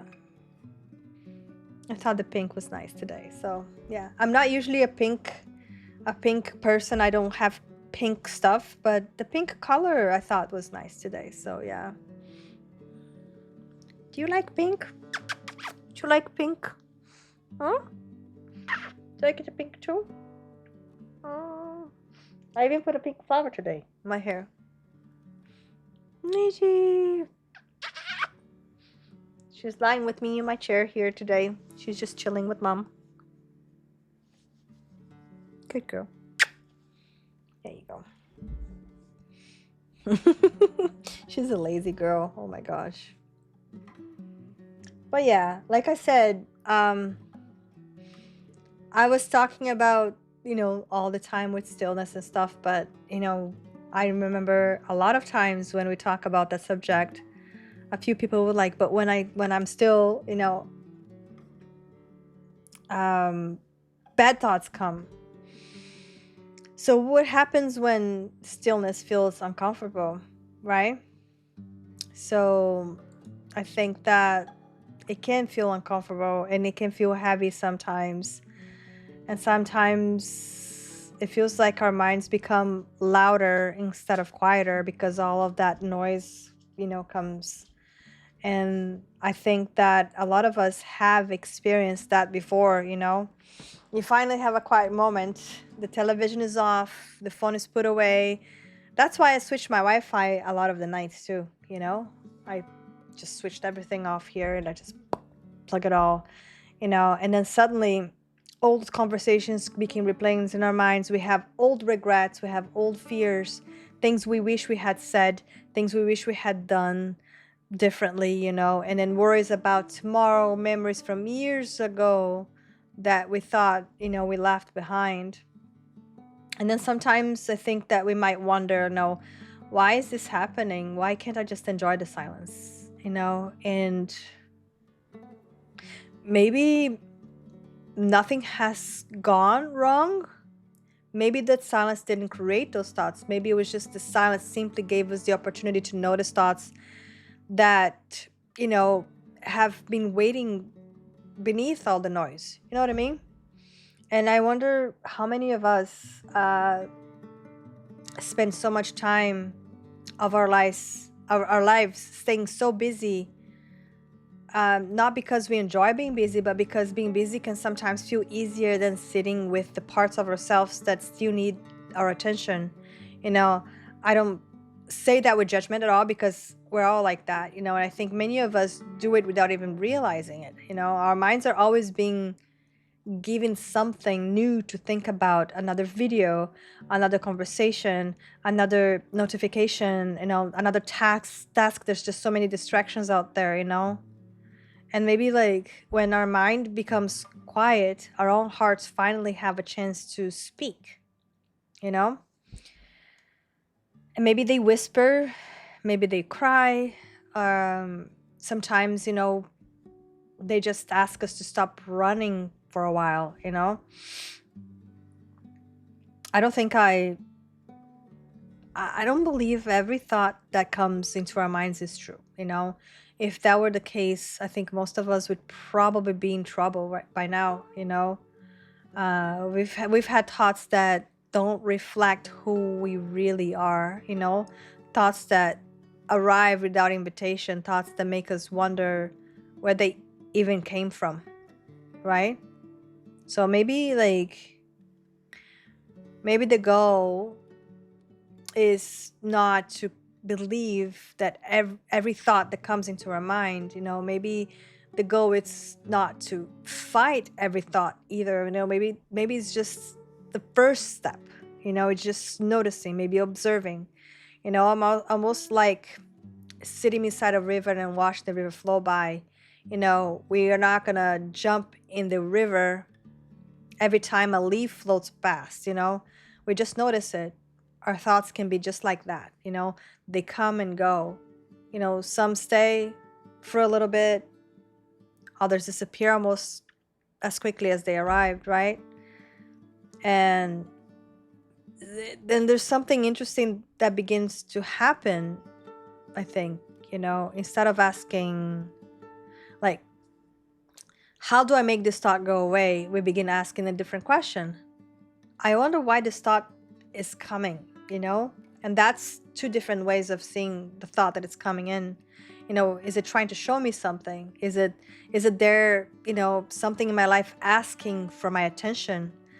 And sometimes the answer could be yes, it is. There's something that needs your attention, right?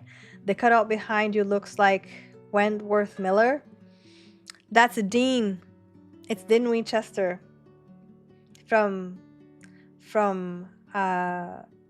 Supernatural. Yeah. I put a shirt on him finally. He's wearing a Chucky shirt now. Yeah. Yeah. I got him a while back for Spooky Sundays, and now he just is there all the time.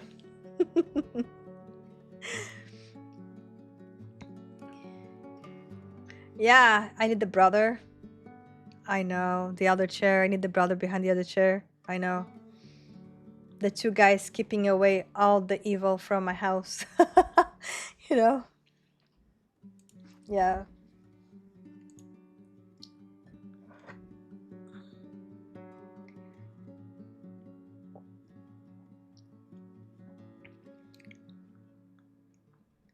Yeah, I feel like sometimes, you know, a thought could point towards something that needs healing, and sometimes a thought. Oh! Sorry, I had to do that grammar wrong.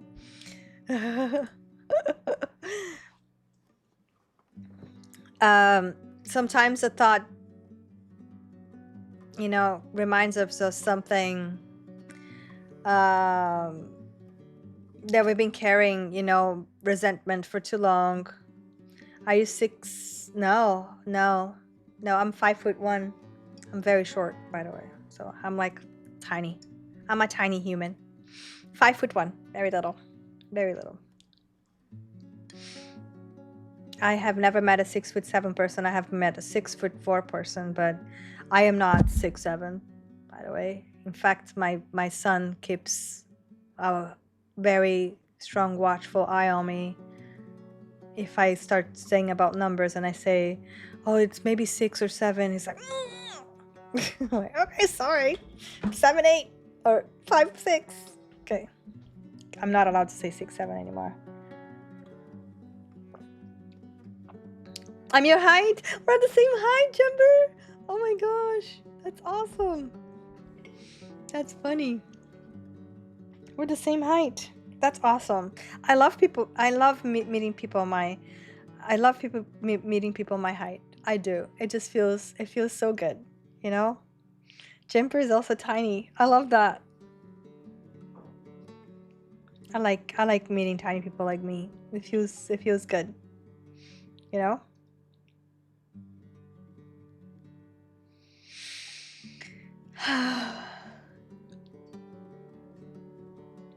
So like maybe before we can let something go, we have to acknowledge that we're carrying that thing that we need to let go. But we're only going to do that if we allow ourselves to have a little bit of quiet time, right? We have to acknowledge that we're carrying it. And I think it's difficult to put down a heavy backpack if we never realize that we are wearing one, right? And sometimes we speak about letting go as though something can decide. You know, it's something like we can decide. 5'2". I'm 5'1" and a little bit, but not. I'm closer to 5'1" than to 5'2". So, yeah. I wonder if like letting go is something a little bit easier than just letting something go in a single moment, you know? Maybe like letting go, it's something that begins with understanding and with compassion, you know, and with being honest with ourselves. I think that if you're not honest with yourself, you can never be honest with anybody else, you know? And we can start by saying like, yes, that hurt. Yes, I'm still grieving. Yes, that makes me angry, and I'm angry right now, or I'm afraid, I'm scared. Not so we can just stay there forever, but because it's kind of difficult to heal something we refuse to look at. We can't, right? So we can't do that. And when we begin looking at that thing with kindness instead of judgment, I think life begins to soften, you know? And I've also been wondering about something else. What if our most uncomfortable thoughts have, like, at times helped us grow? And not because pain is something we should seek, and not because every painful experience has like a happy ending or anything like that, but maybe because sometimes when we look back, we could possibly like realize that a difficult time might have taught us something we didn't know before, you know? Maybe like it taught us, like, about stronger boundaries. Hey, I don't know. Maybe it taught us about compassion. Maybe it taught us more about gratitude and courage. And maybe it reminded us of what really, like, truly matters, you know? And that doesn't have to, I don't think that doesn't mean that pain was good. You know, it just means that sometimes, even in difficult times, something meaningful is growing there quietly, Um, and I also think about triggers, right? The way we look at triggers. So instead of, seeing every trigger as an enemy, we can kind of like see some of them as like an invitation, an invitation to understand ourselves a little better, an invitation to forgive, an invitation to set a boundary, an invitation to have a conversation that we have been avoiding, and maybe an invitation to ask for help, you know? And maybe sometimes an invitation to breathe is all we need, you know? And to just notice a thought in our brains, in our minds, Because I don't think every thought needs our attention, and I don't think every thought deserves our belief. But every thought we have, it gives it an opportunity to know ourselves a little bit better, right? So maybe like little by little, we begin to kind of notice that we have a choice. A thought appear, we notice, we pause, right? And in that small space that we have, we choose how we will respond to it, maybe that's kind of like where freedom begins, not because like the difficult thought disappeared or anything like that, but because the thoughts slowly begin losing the power to lead our lives, and maybe stillness was never asking us to become perfect or anything like that, because there's no such thing, but just inviting us to become a little more honest, a little bit more compassionate, and just a little bit more gentle with ourselves, right? Because I don't think healing begins when we stop having difficult thoughts. I wonder if healing begins when we finally begin the moment we stop believing that having difficult thoughts means something is wrong with us, because yeah, I think that's when healing begins, when we stop doing that, I think that's one of the greatest things about stillness is just, not the silence, not perfection, just giving ourselves the grace and the opportunity to meet ourselves with a little bit more understanding, a little bit more patience, and a little bit more love. Just a little bit more love, because love is all we need, right?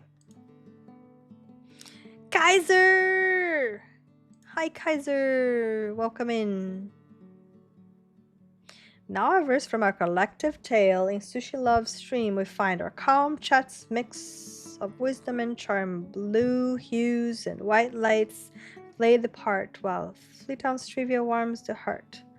High jokes and pops bring laughter abound. Tips of gear giveaways in sight. Stillness teaches to touch life light. So funny. Sushi coming in with the wisdom, trying. So, okay. Do you guys want to watch that 11-minute video? Or I can just go straight and read the 3 chapters of the book. It's up to you guys. Video or not. So this book was written in 1921. 1921 by Thomas Troward. We're going to read chapter 9 of The Hidden Power and Other Papers on Mental Science. It's only 3 pages.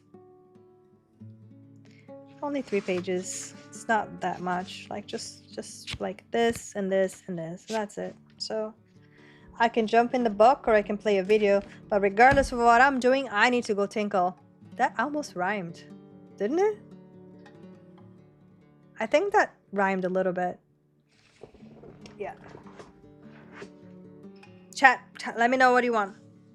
I can play that 11-minute video and then read the book, or I can go right ahead and read the book. But I will be right back.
Maybe throw the video while I go. No, just take off. I had to go. I really had to go.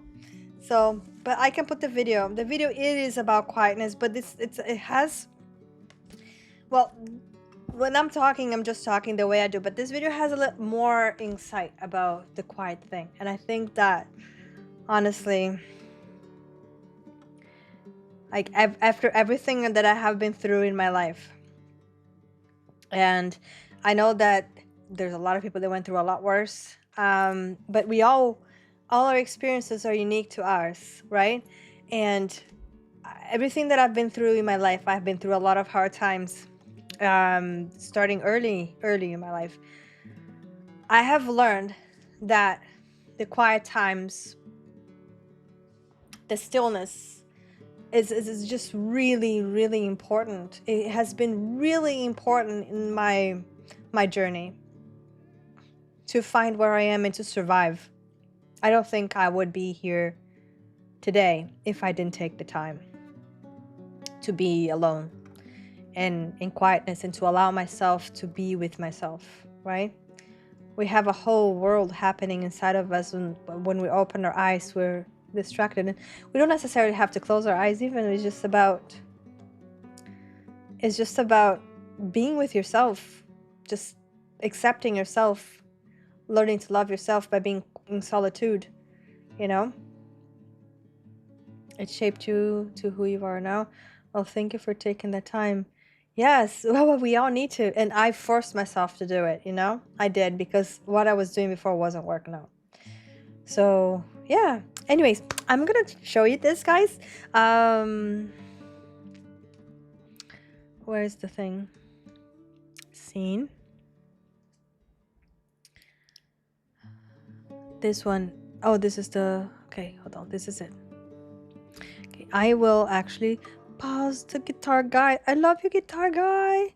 Well, we're gonna pause it for a second to listen to the power of silence. Is it working? Is it showing? Oh, it's dark. Okay, it is dark, so it's normal. Okay, so I'll take my camera. It's 11 minutes. Please enjoy. Where is my camera? Here we go. All right.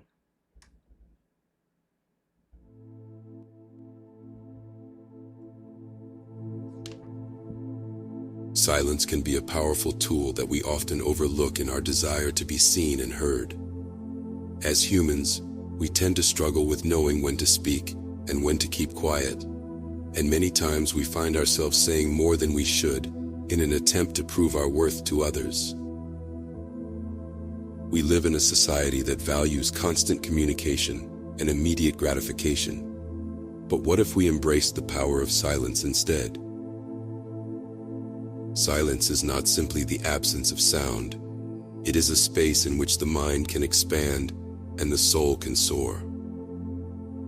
It is in these moments of quiet contemplation that we can hear the whispers of our own inner voice and connect with the entirety of everything that surrounds us, permeating our existence. In a world that is increasingly noisy, the power of silence is often overlooked. The endless stream of information, the constant communication, and the barrage of sensory input can leave us feeling overwhelmed and disconnected from our true selves.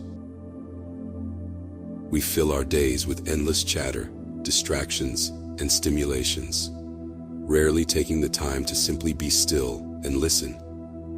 Yet it is in these moments of stillness that we can tap into our true potential and find the answers we seek. Silence is not a weakness, but a strength.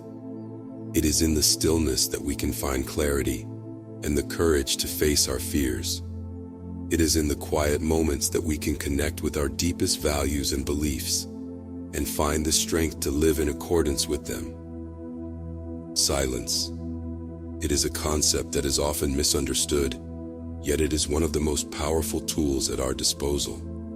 And yet, so many of us are afraid of silence. We fill our lives with noise and distraction, afraid of what we might hear if we stop to listen. We are afraid of the emptiness that silence can bring, mistaking it for a void that needs to be filled.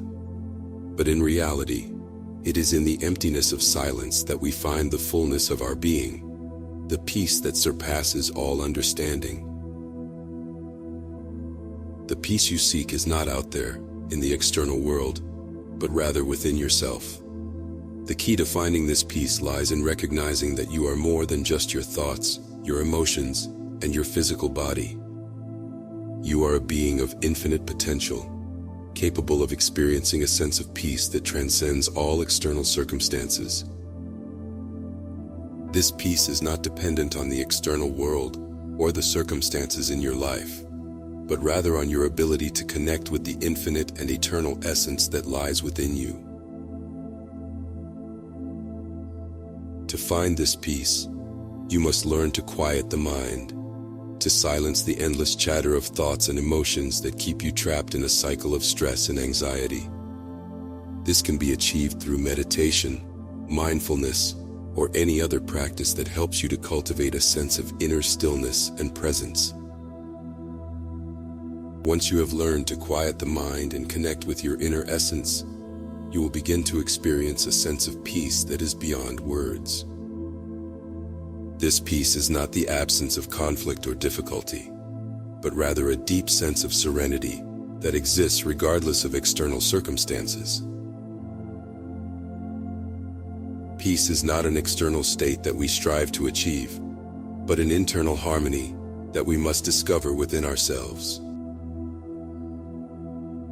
To find peace within, we must first understand that the chaos and turmoil we experience in our lives are not external forces acting upon us, but rather a reflection of the discord within. The world around us is a mirror that reflects the state of our being. To find peace, we must first find harmony within ourselves. Silence is a powerful force that can take on many different forms. It can be a tool for communication, a source of inspiration, a means of introspection, and a gateway to spiritual enlightenment.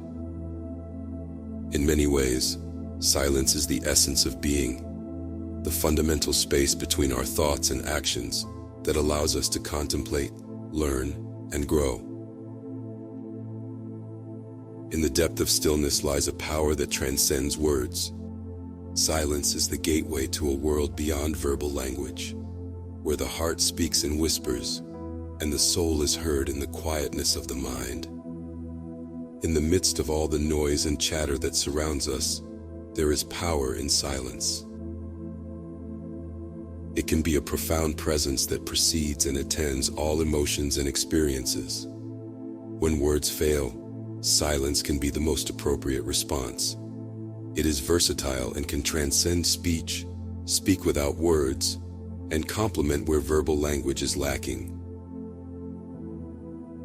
Silence teaches us to listen, to be receptive to our surroundings, and to learn from them. It opens us up to other voices previously suppressed by continual verbal noise. The quieter we are, the more we hear. By being still, we allow ourselves to hear the voice that does not use words. As the philosopher Pythagoras once said, "A fool is known by his speech, and a wise man by silence." Similarly, Lao Tse wrote, "Those who know do not talk, those who talk do not know." By embracing silence, we become wiser. We gain new insights and perspectives, and tap into a deeper understanding of ourselves and the world around us. Silence leads to greater creativity. Many great minds use silence and solitude to stimulate their creative minds. It allows us to tune in to the quiet, unnoticed signals of the brain, which are necessary for moments of epiphany to occur. An open mind is a quiet mind, and insights require a quiet mind because they themselves are quiet. We need to create the right circumstances for our minds to quiet down and find the insights we need. Silence also helps us learn about ourselves and the environment by paying attention to our surroundings and recognizing opportunities and dangers that we would otherwise miss. But it also allows us to gather information about ourselves, as we discover that our thoughts are fleeting and that we are not defined by them. Often people are so busy overthinking, worrying, ruminating, and analyzing that they are shutting down the underlying voices that are trying to speak. For example, we may forget to listen to our intuitions, or let our bodily pains tell us about specific health issues, or we block ideas and solutions that are already within us from coming to the surface because our conscious minds generate too much noise. The practice of mindfulness meditation is one way to cultivate this kind of detachment from our thoughts. By sitting in silence and simply observing the thoughts that arise without trying to control or suppress them, we can begin to see them as fleeting mental events rather than as part of our identity. As we become more familiar with this process, we may begin to notice patterns in our thinking, such as recurring worries or self-critical thoughts. With time and practice, we can learn to let go of these patterns and cultivate a more peaceful and compassionate relationship with ourselves. Our duty and nature are to live out the richness and fullness of who we are meant to be. To be silent is not merely to refrain from speaking, it is rather a state of being. It is a state of mind that allows us to see beyond the illusions of the world and connect with the infinite wisdom that lies within us. In the midst of the constant chatter and noise of everyday life, it is easy to lose sight of our true selves. We become distracted by the opinions and expectations of others, and we begin to define ourselves by the thoughts and beliefs that are fed to us. We forget that we are not our thoughts, nor are we the opinions of others. We are something much deeper and more profound. It is through silence that we can begin to see the truth of our existence. We can begin to see that we are not separate from the world around us, but rather, we are a part of it. We can begin to see that the suffering we experience is not a result of external circumstances, but rather, it is a product of our own minds. We must learn to quiet the constant chatter of our minds and allow ourselves to simply be. The mystics of various traditions have used silence as a way to connect with the divine. They understood that sometimes words are inadequate to express the depth of our experiences and emotions. Silence, on the other hand, can convey the ineffable and the profound. For instance, in Hinduism, the practice of mauna or silence is considered a powerful tool for spiritual growth. By remaining silent, one can cultivate inner peace and develop a deeper connection with the divine. The Buddha himself often used silence as a way to teach his disciples. In the famous story of the flower sermon, he held up a flower and remained silent, conveying his teaching without words.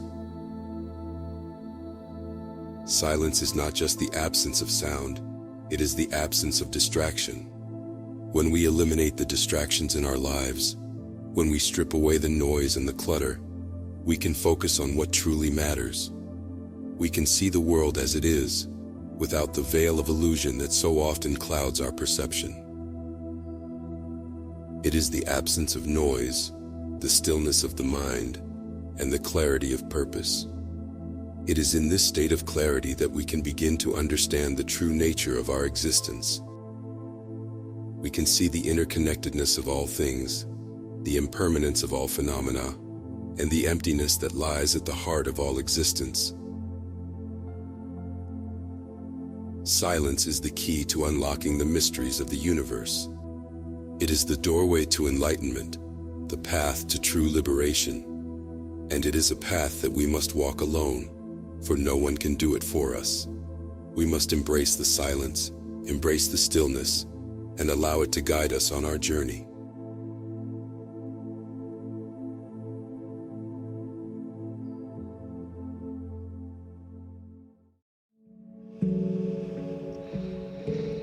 Oh, look who came right after.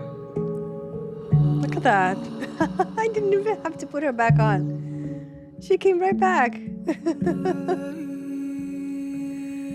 I do have to turn her down though. Isn't that nice?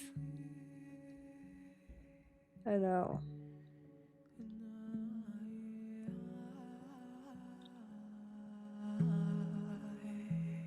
Yeah.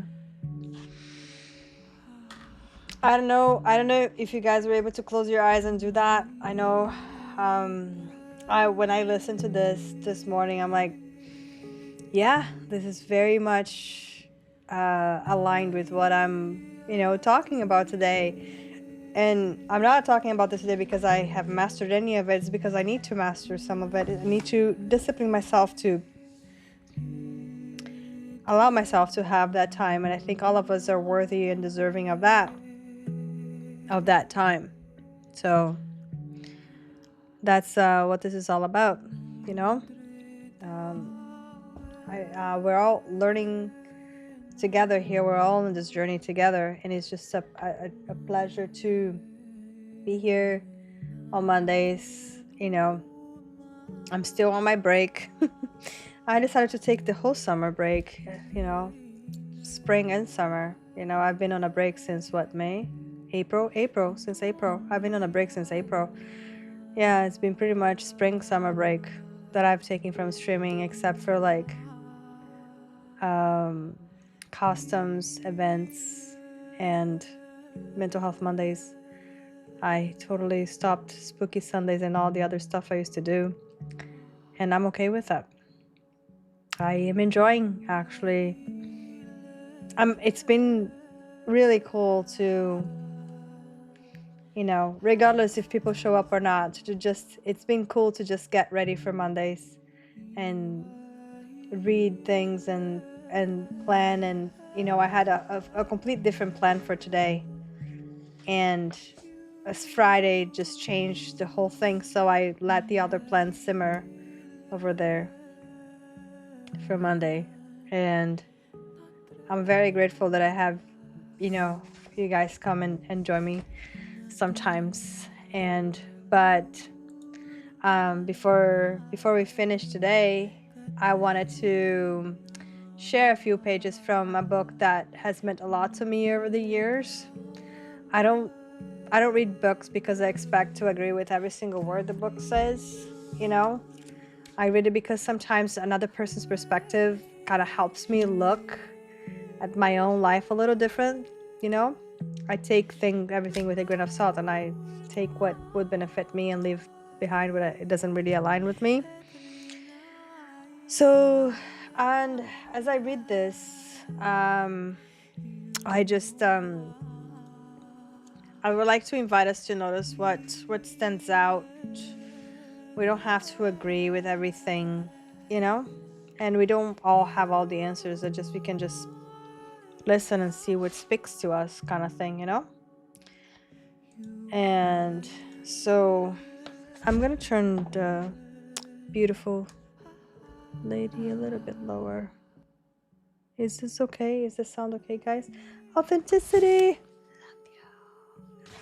Thank you for coming in. Beautiful. No, you're beautiful. Kidding me? Authenticity is freaking awesome, guys. So glad to be here. I'm so glad you're here. Yeah, we're towards the end of the stream. I'm gonna read one chapter from a book from 1921 called The Hidden Power and Other Papers on Mental Science. It's chapter 9 called Touching Lightly. So, okay. So she gonna read, and please, this is like early 1900s language, in English language. So, please bear with me if I'm having a hard time reading out loud. I didn't read this. I've never written this out. I never read this out loud before. So please bear with me. I actually am gonna turn this light a little bit higher. The light is kind of not that high here, so just give me a sec, guys. Thank you for the patience. Come on, Bluetooth. Okay, I think I can turn this one up. I'm just gonna get up and do it manually. I can do it manually. There we go. Where is it? There we go. And this. Bing, bing. There you go. It's brighter here now. I can read a little better. So, are you ready for this? Okay, so what is our point of support? Is it in ourselves or outside us? Are we self-poised, or does our balance depend on something external? According to the actual belief in which our answer to these questions are embodied, so will our lives be. In everything there are two parts, the essential and the incidental, that which is the nucleus of raison d'être. I don't know what that is, but of the whole thing, and that which gathers round this nucleus and takes form from it. The true knowledge allows consists in distinguishing those two from each other, and error always consists in misplacing them. Right? So that's interesting. I feel like so where do we find balance? Is it in everything happening around me? Or is it something like slowly building within myself. You know, I feel like life is always changing, and maybe like that's why it's so important to build a quiet place within ourselves, like a place where we can return to no matter what life brings, you know. I think that's super duper important. Ventnard, thank you for the follow. Thank you. Your presence adds a huge for a mindful canvas. Yeah. I gotta turn this light on too. I have to turn more lights on in the house. Sorry, guys. Sorry, me. I don't like a lot of lights on, but I have to. This is my new prescription glasses. There's like 3 different prescriptions, and I have to do it. I have to use it. So in all our affairs, there are 2 factors ourselves in the matter to be dealt with, and since for us the nature of anything is always determined by our thoughts of it, it is entirely a question of our belief which of these factors shall be the essential in which the accessory. Whichever we regard as the essential, the other at once becomes incidental. The incidental can never be absent. For any sort of action to take place, there must be some condition under which the activity passes out into visible results. But the same sort of activity may occur under a variety of different conditions and may thus produce very different visible results. So in every matter, we shall always find an essential of energizing factor and an incidental factor which derives its quality from the nature of the energy. We can therefore never escape from having to select our essential and our incidental factor, and whichever we select as the essential, we thereby place the other in the position of the incidental. If we then make the mistake of reversing the true position and suppose that we energizing force comes from the merely accessory circumstances, we make them our point of support and lean upon them and stand or fall with them accordingly, and so we come into a condition of weakness and obsequious, waiting on all sorts of external influences, which is the very reverse of that strength, wisdom, and opulence, which are the only meaning of liberty. That's interesting, because it makes me wonder, hi Dimmer Gargling Hill, haven't been here in a while. As well, how you're taking about silence, and I've been keeping to myself because I've been through it myself, need some serious alone time and do some shadow work on myself. Oh yeah, it's so important, right? Yes, that's life does things that way, huh?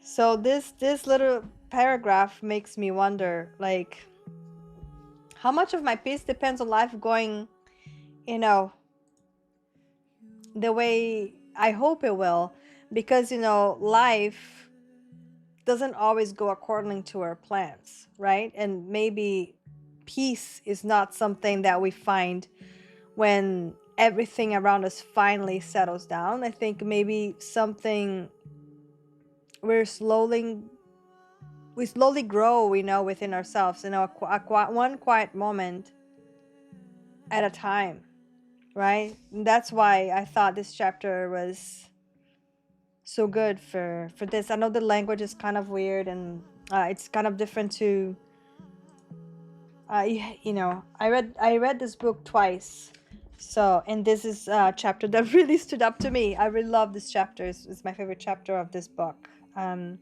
There's many other amazing chapters. This is a fantastic book,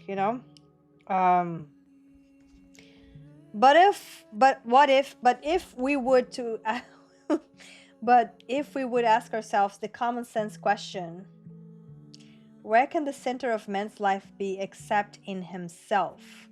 We shall see that in all which pertains to us, the energizing center must be in ourselves. We can never get away from ourselves as the center of our own universe. And the sooner we clearly understand this, the better. There is really no energy in our universe but what emanates from ourselves in the first instance, and the power of which appears and resides in our surroundings, is derived entirely from our mind.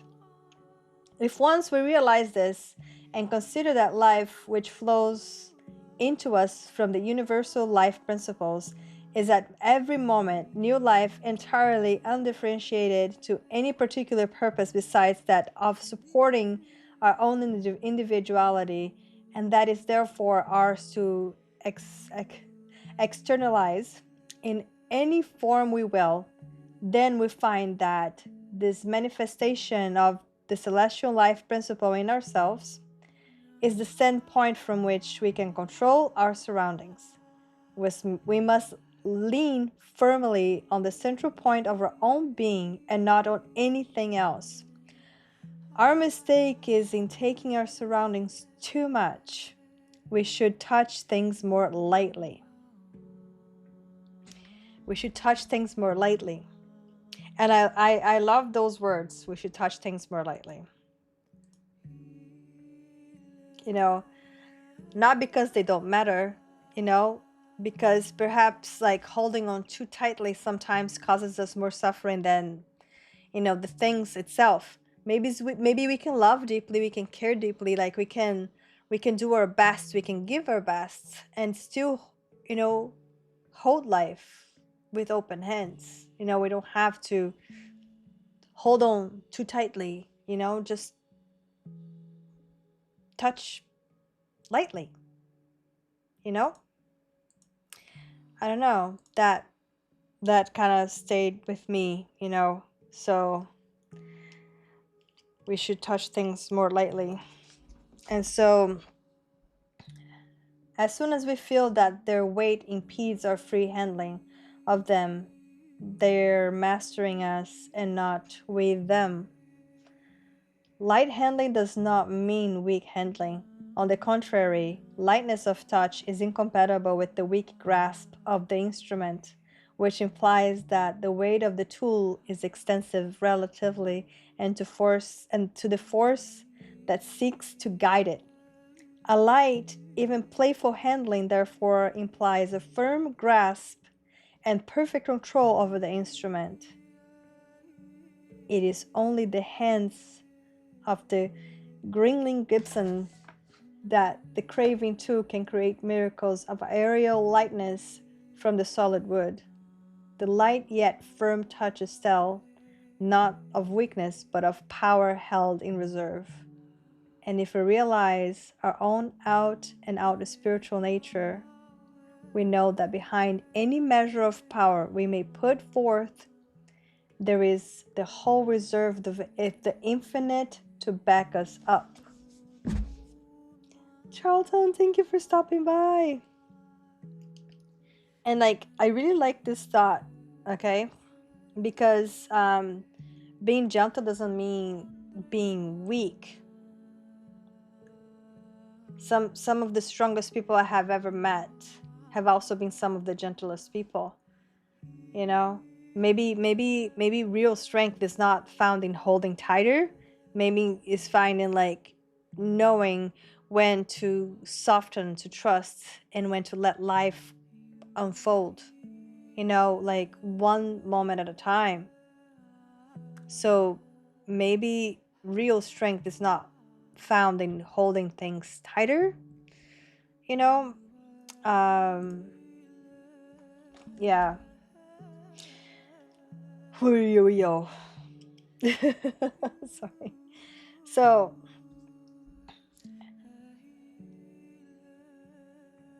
hey, Supercilian, how are you doing? Welcome in. We're finishing. We're almost at the end. There's just like this much. This is it. Yeah. As you come to know this, we begin to handle things lightly, playing with them as a juggler does with the flying knives, which cannot make the slightest movement other than he has assigned for it to them. For we begin to see that our control over things is part of the necessary order of the universe. The disorder we have met with in the past has resulted precisely from our never having attempted consciously to introduce this element of our personal control as a part of the system. Of course, I speak of the whole man, and not merely that part of him which Walt Whitman says is contained between his hat and his boots. The whole man is an infinitude, and the visible portion of him is an instrument through which he looks out upon and enjoys all that belongs to him, his own kingdom of infinite.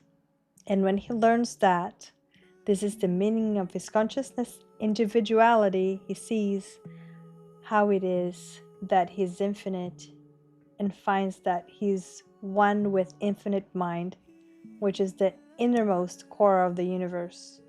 Having thus reached the true center of his own being, he can never give this central place to anything else, but we realize that relatively to this, all other things are in the position of the incidental and accessory, and growing daily in this knowledge, he will learn so to handle all things lightly, yet firmly, that grief, fear, and error will have less and less space in the world, until at last sorrow and sighing shall flee away, and everlasting joy shall take their place. We may have taken only a few steps on the way as yet, but they are in the right direction. And what we have to do now is to go on. I don't know.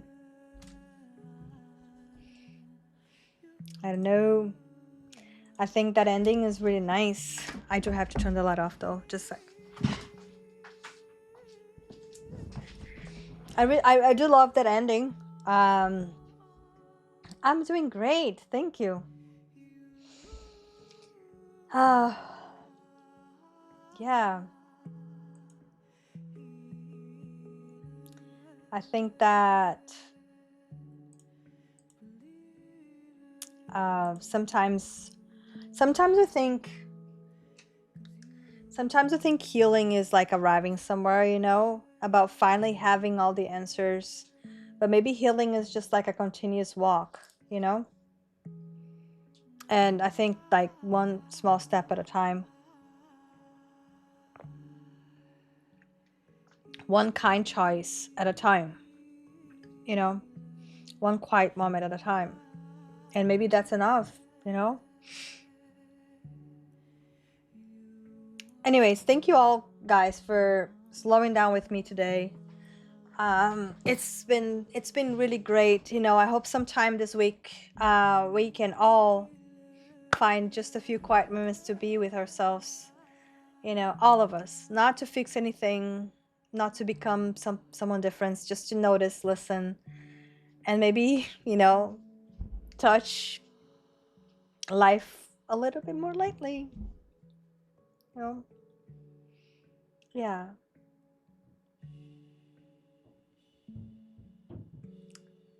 Um,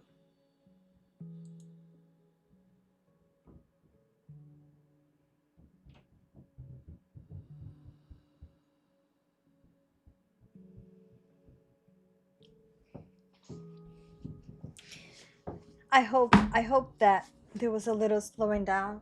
Thank you, Flawless, for posting that. Thank you, everybody, for being here. And I think that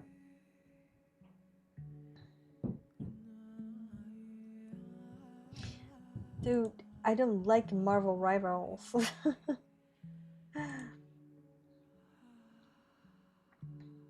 um,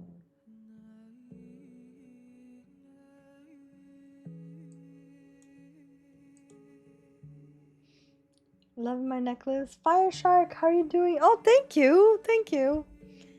Yeah, so I forgot the name of these. I keep forgetting the name of my stones and stuff, but I have a lot of this tourmaline, I think the name is. I forgot the name. I keep forgetting the name of them. But good eye, Fire Shark. Yeah, Flawless said the same thing earlier today. But I think actually, and the reason why I'm doing this because I like this person as a person, and he's super cool. So I think I'm going to today. I'm going to be. I saw some necklaces, but it didn't fit. Oh, this one has different places you can place the little closing thing, so it's easy. And this one actually closes from the front, which is fantastic. It just closes like this, like see, it has a little thing that you can place it like that and close it like that. Yeah, but I do read out to Modpack often. I like Modpack. Modpack is good person. I like him, and you know, he's not a mental health streamer, but he has good vibes. He's playing Fortnite, but he has good vibes. He's a good person, you know. What's the vibe of this? What's the vibe this stream? Well, today we talked about the power of solitude. You know, how being alone and spending time, quiet time with yourself is really necessary in today's world of, you know, everything being so busy all the time, so much information, so much, you know, it's just so busy all the time, and how important it is to just take time to be with yourself, you know. So that was today's topic. I usually start at 1 o'clock Pacific Standard Time every Monday, and so 4 EST. And so, yeah, if you ever, you know, feel like joining Monday's talk, you're welcome to come every Monday. We have a different subject every Monday. So, yeah, I hope everybody has an amazing time. I hope you can find a, some quiet times to be with yourself, you know, maybe just a few minutes, and not to fix anything, just to be with yourself, to notice, to listen, to just touch life, you know. And yeah, breaks are okay. Yes, 100%. I hope you all have a freaking amazing, fantastic week, guys.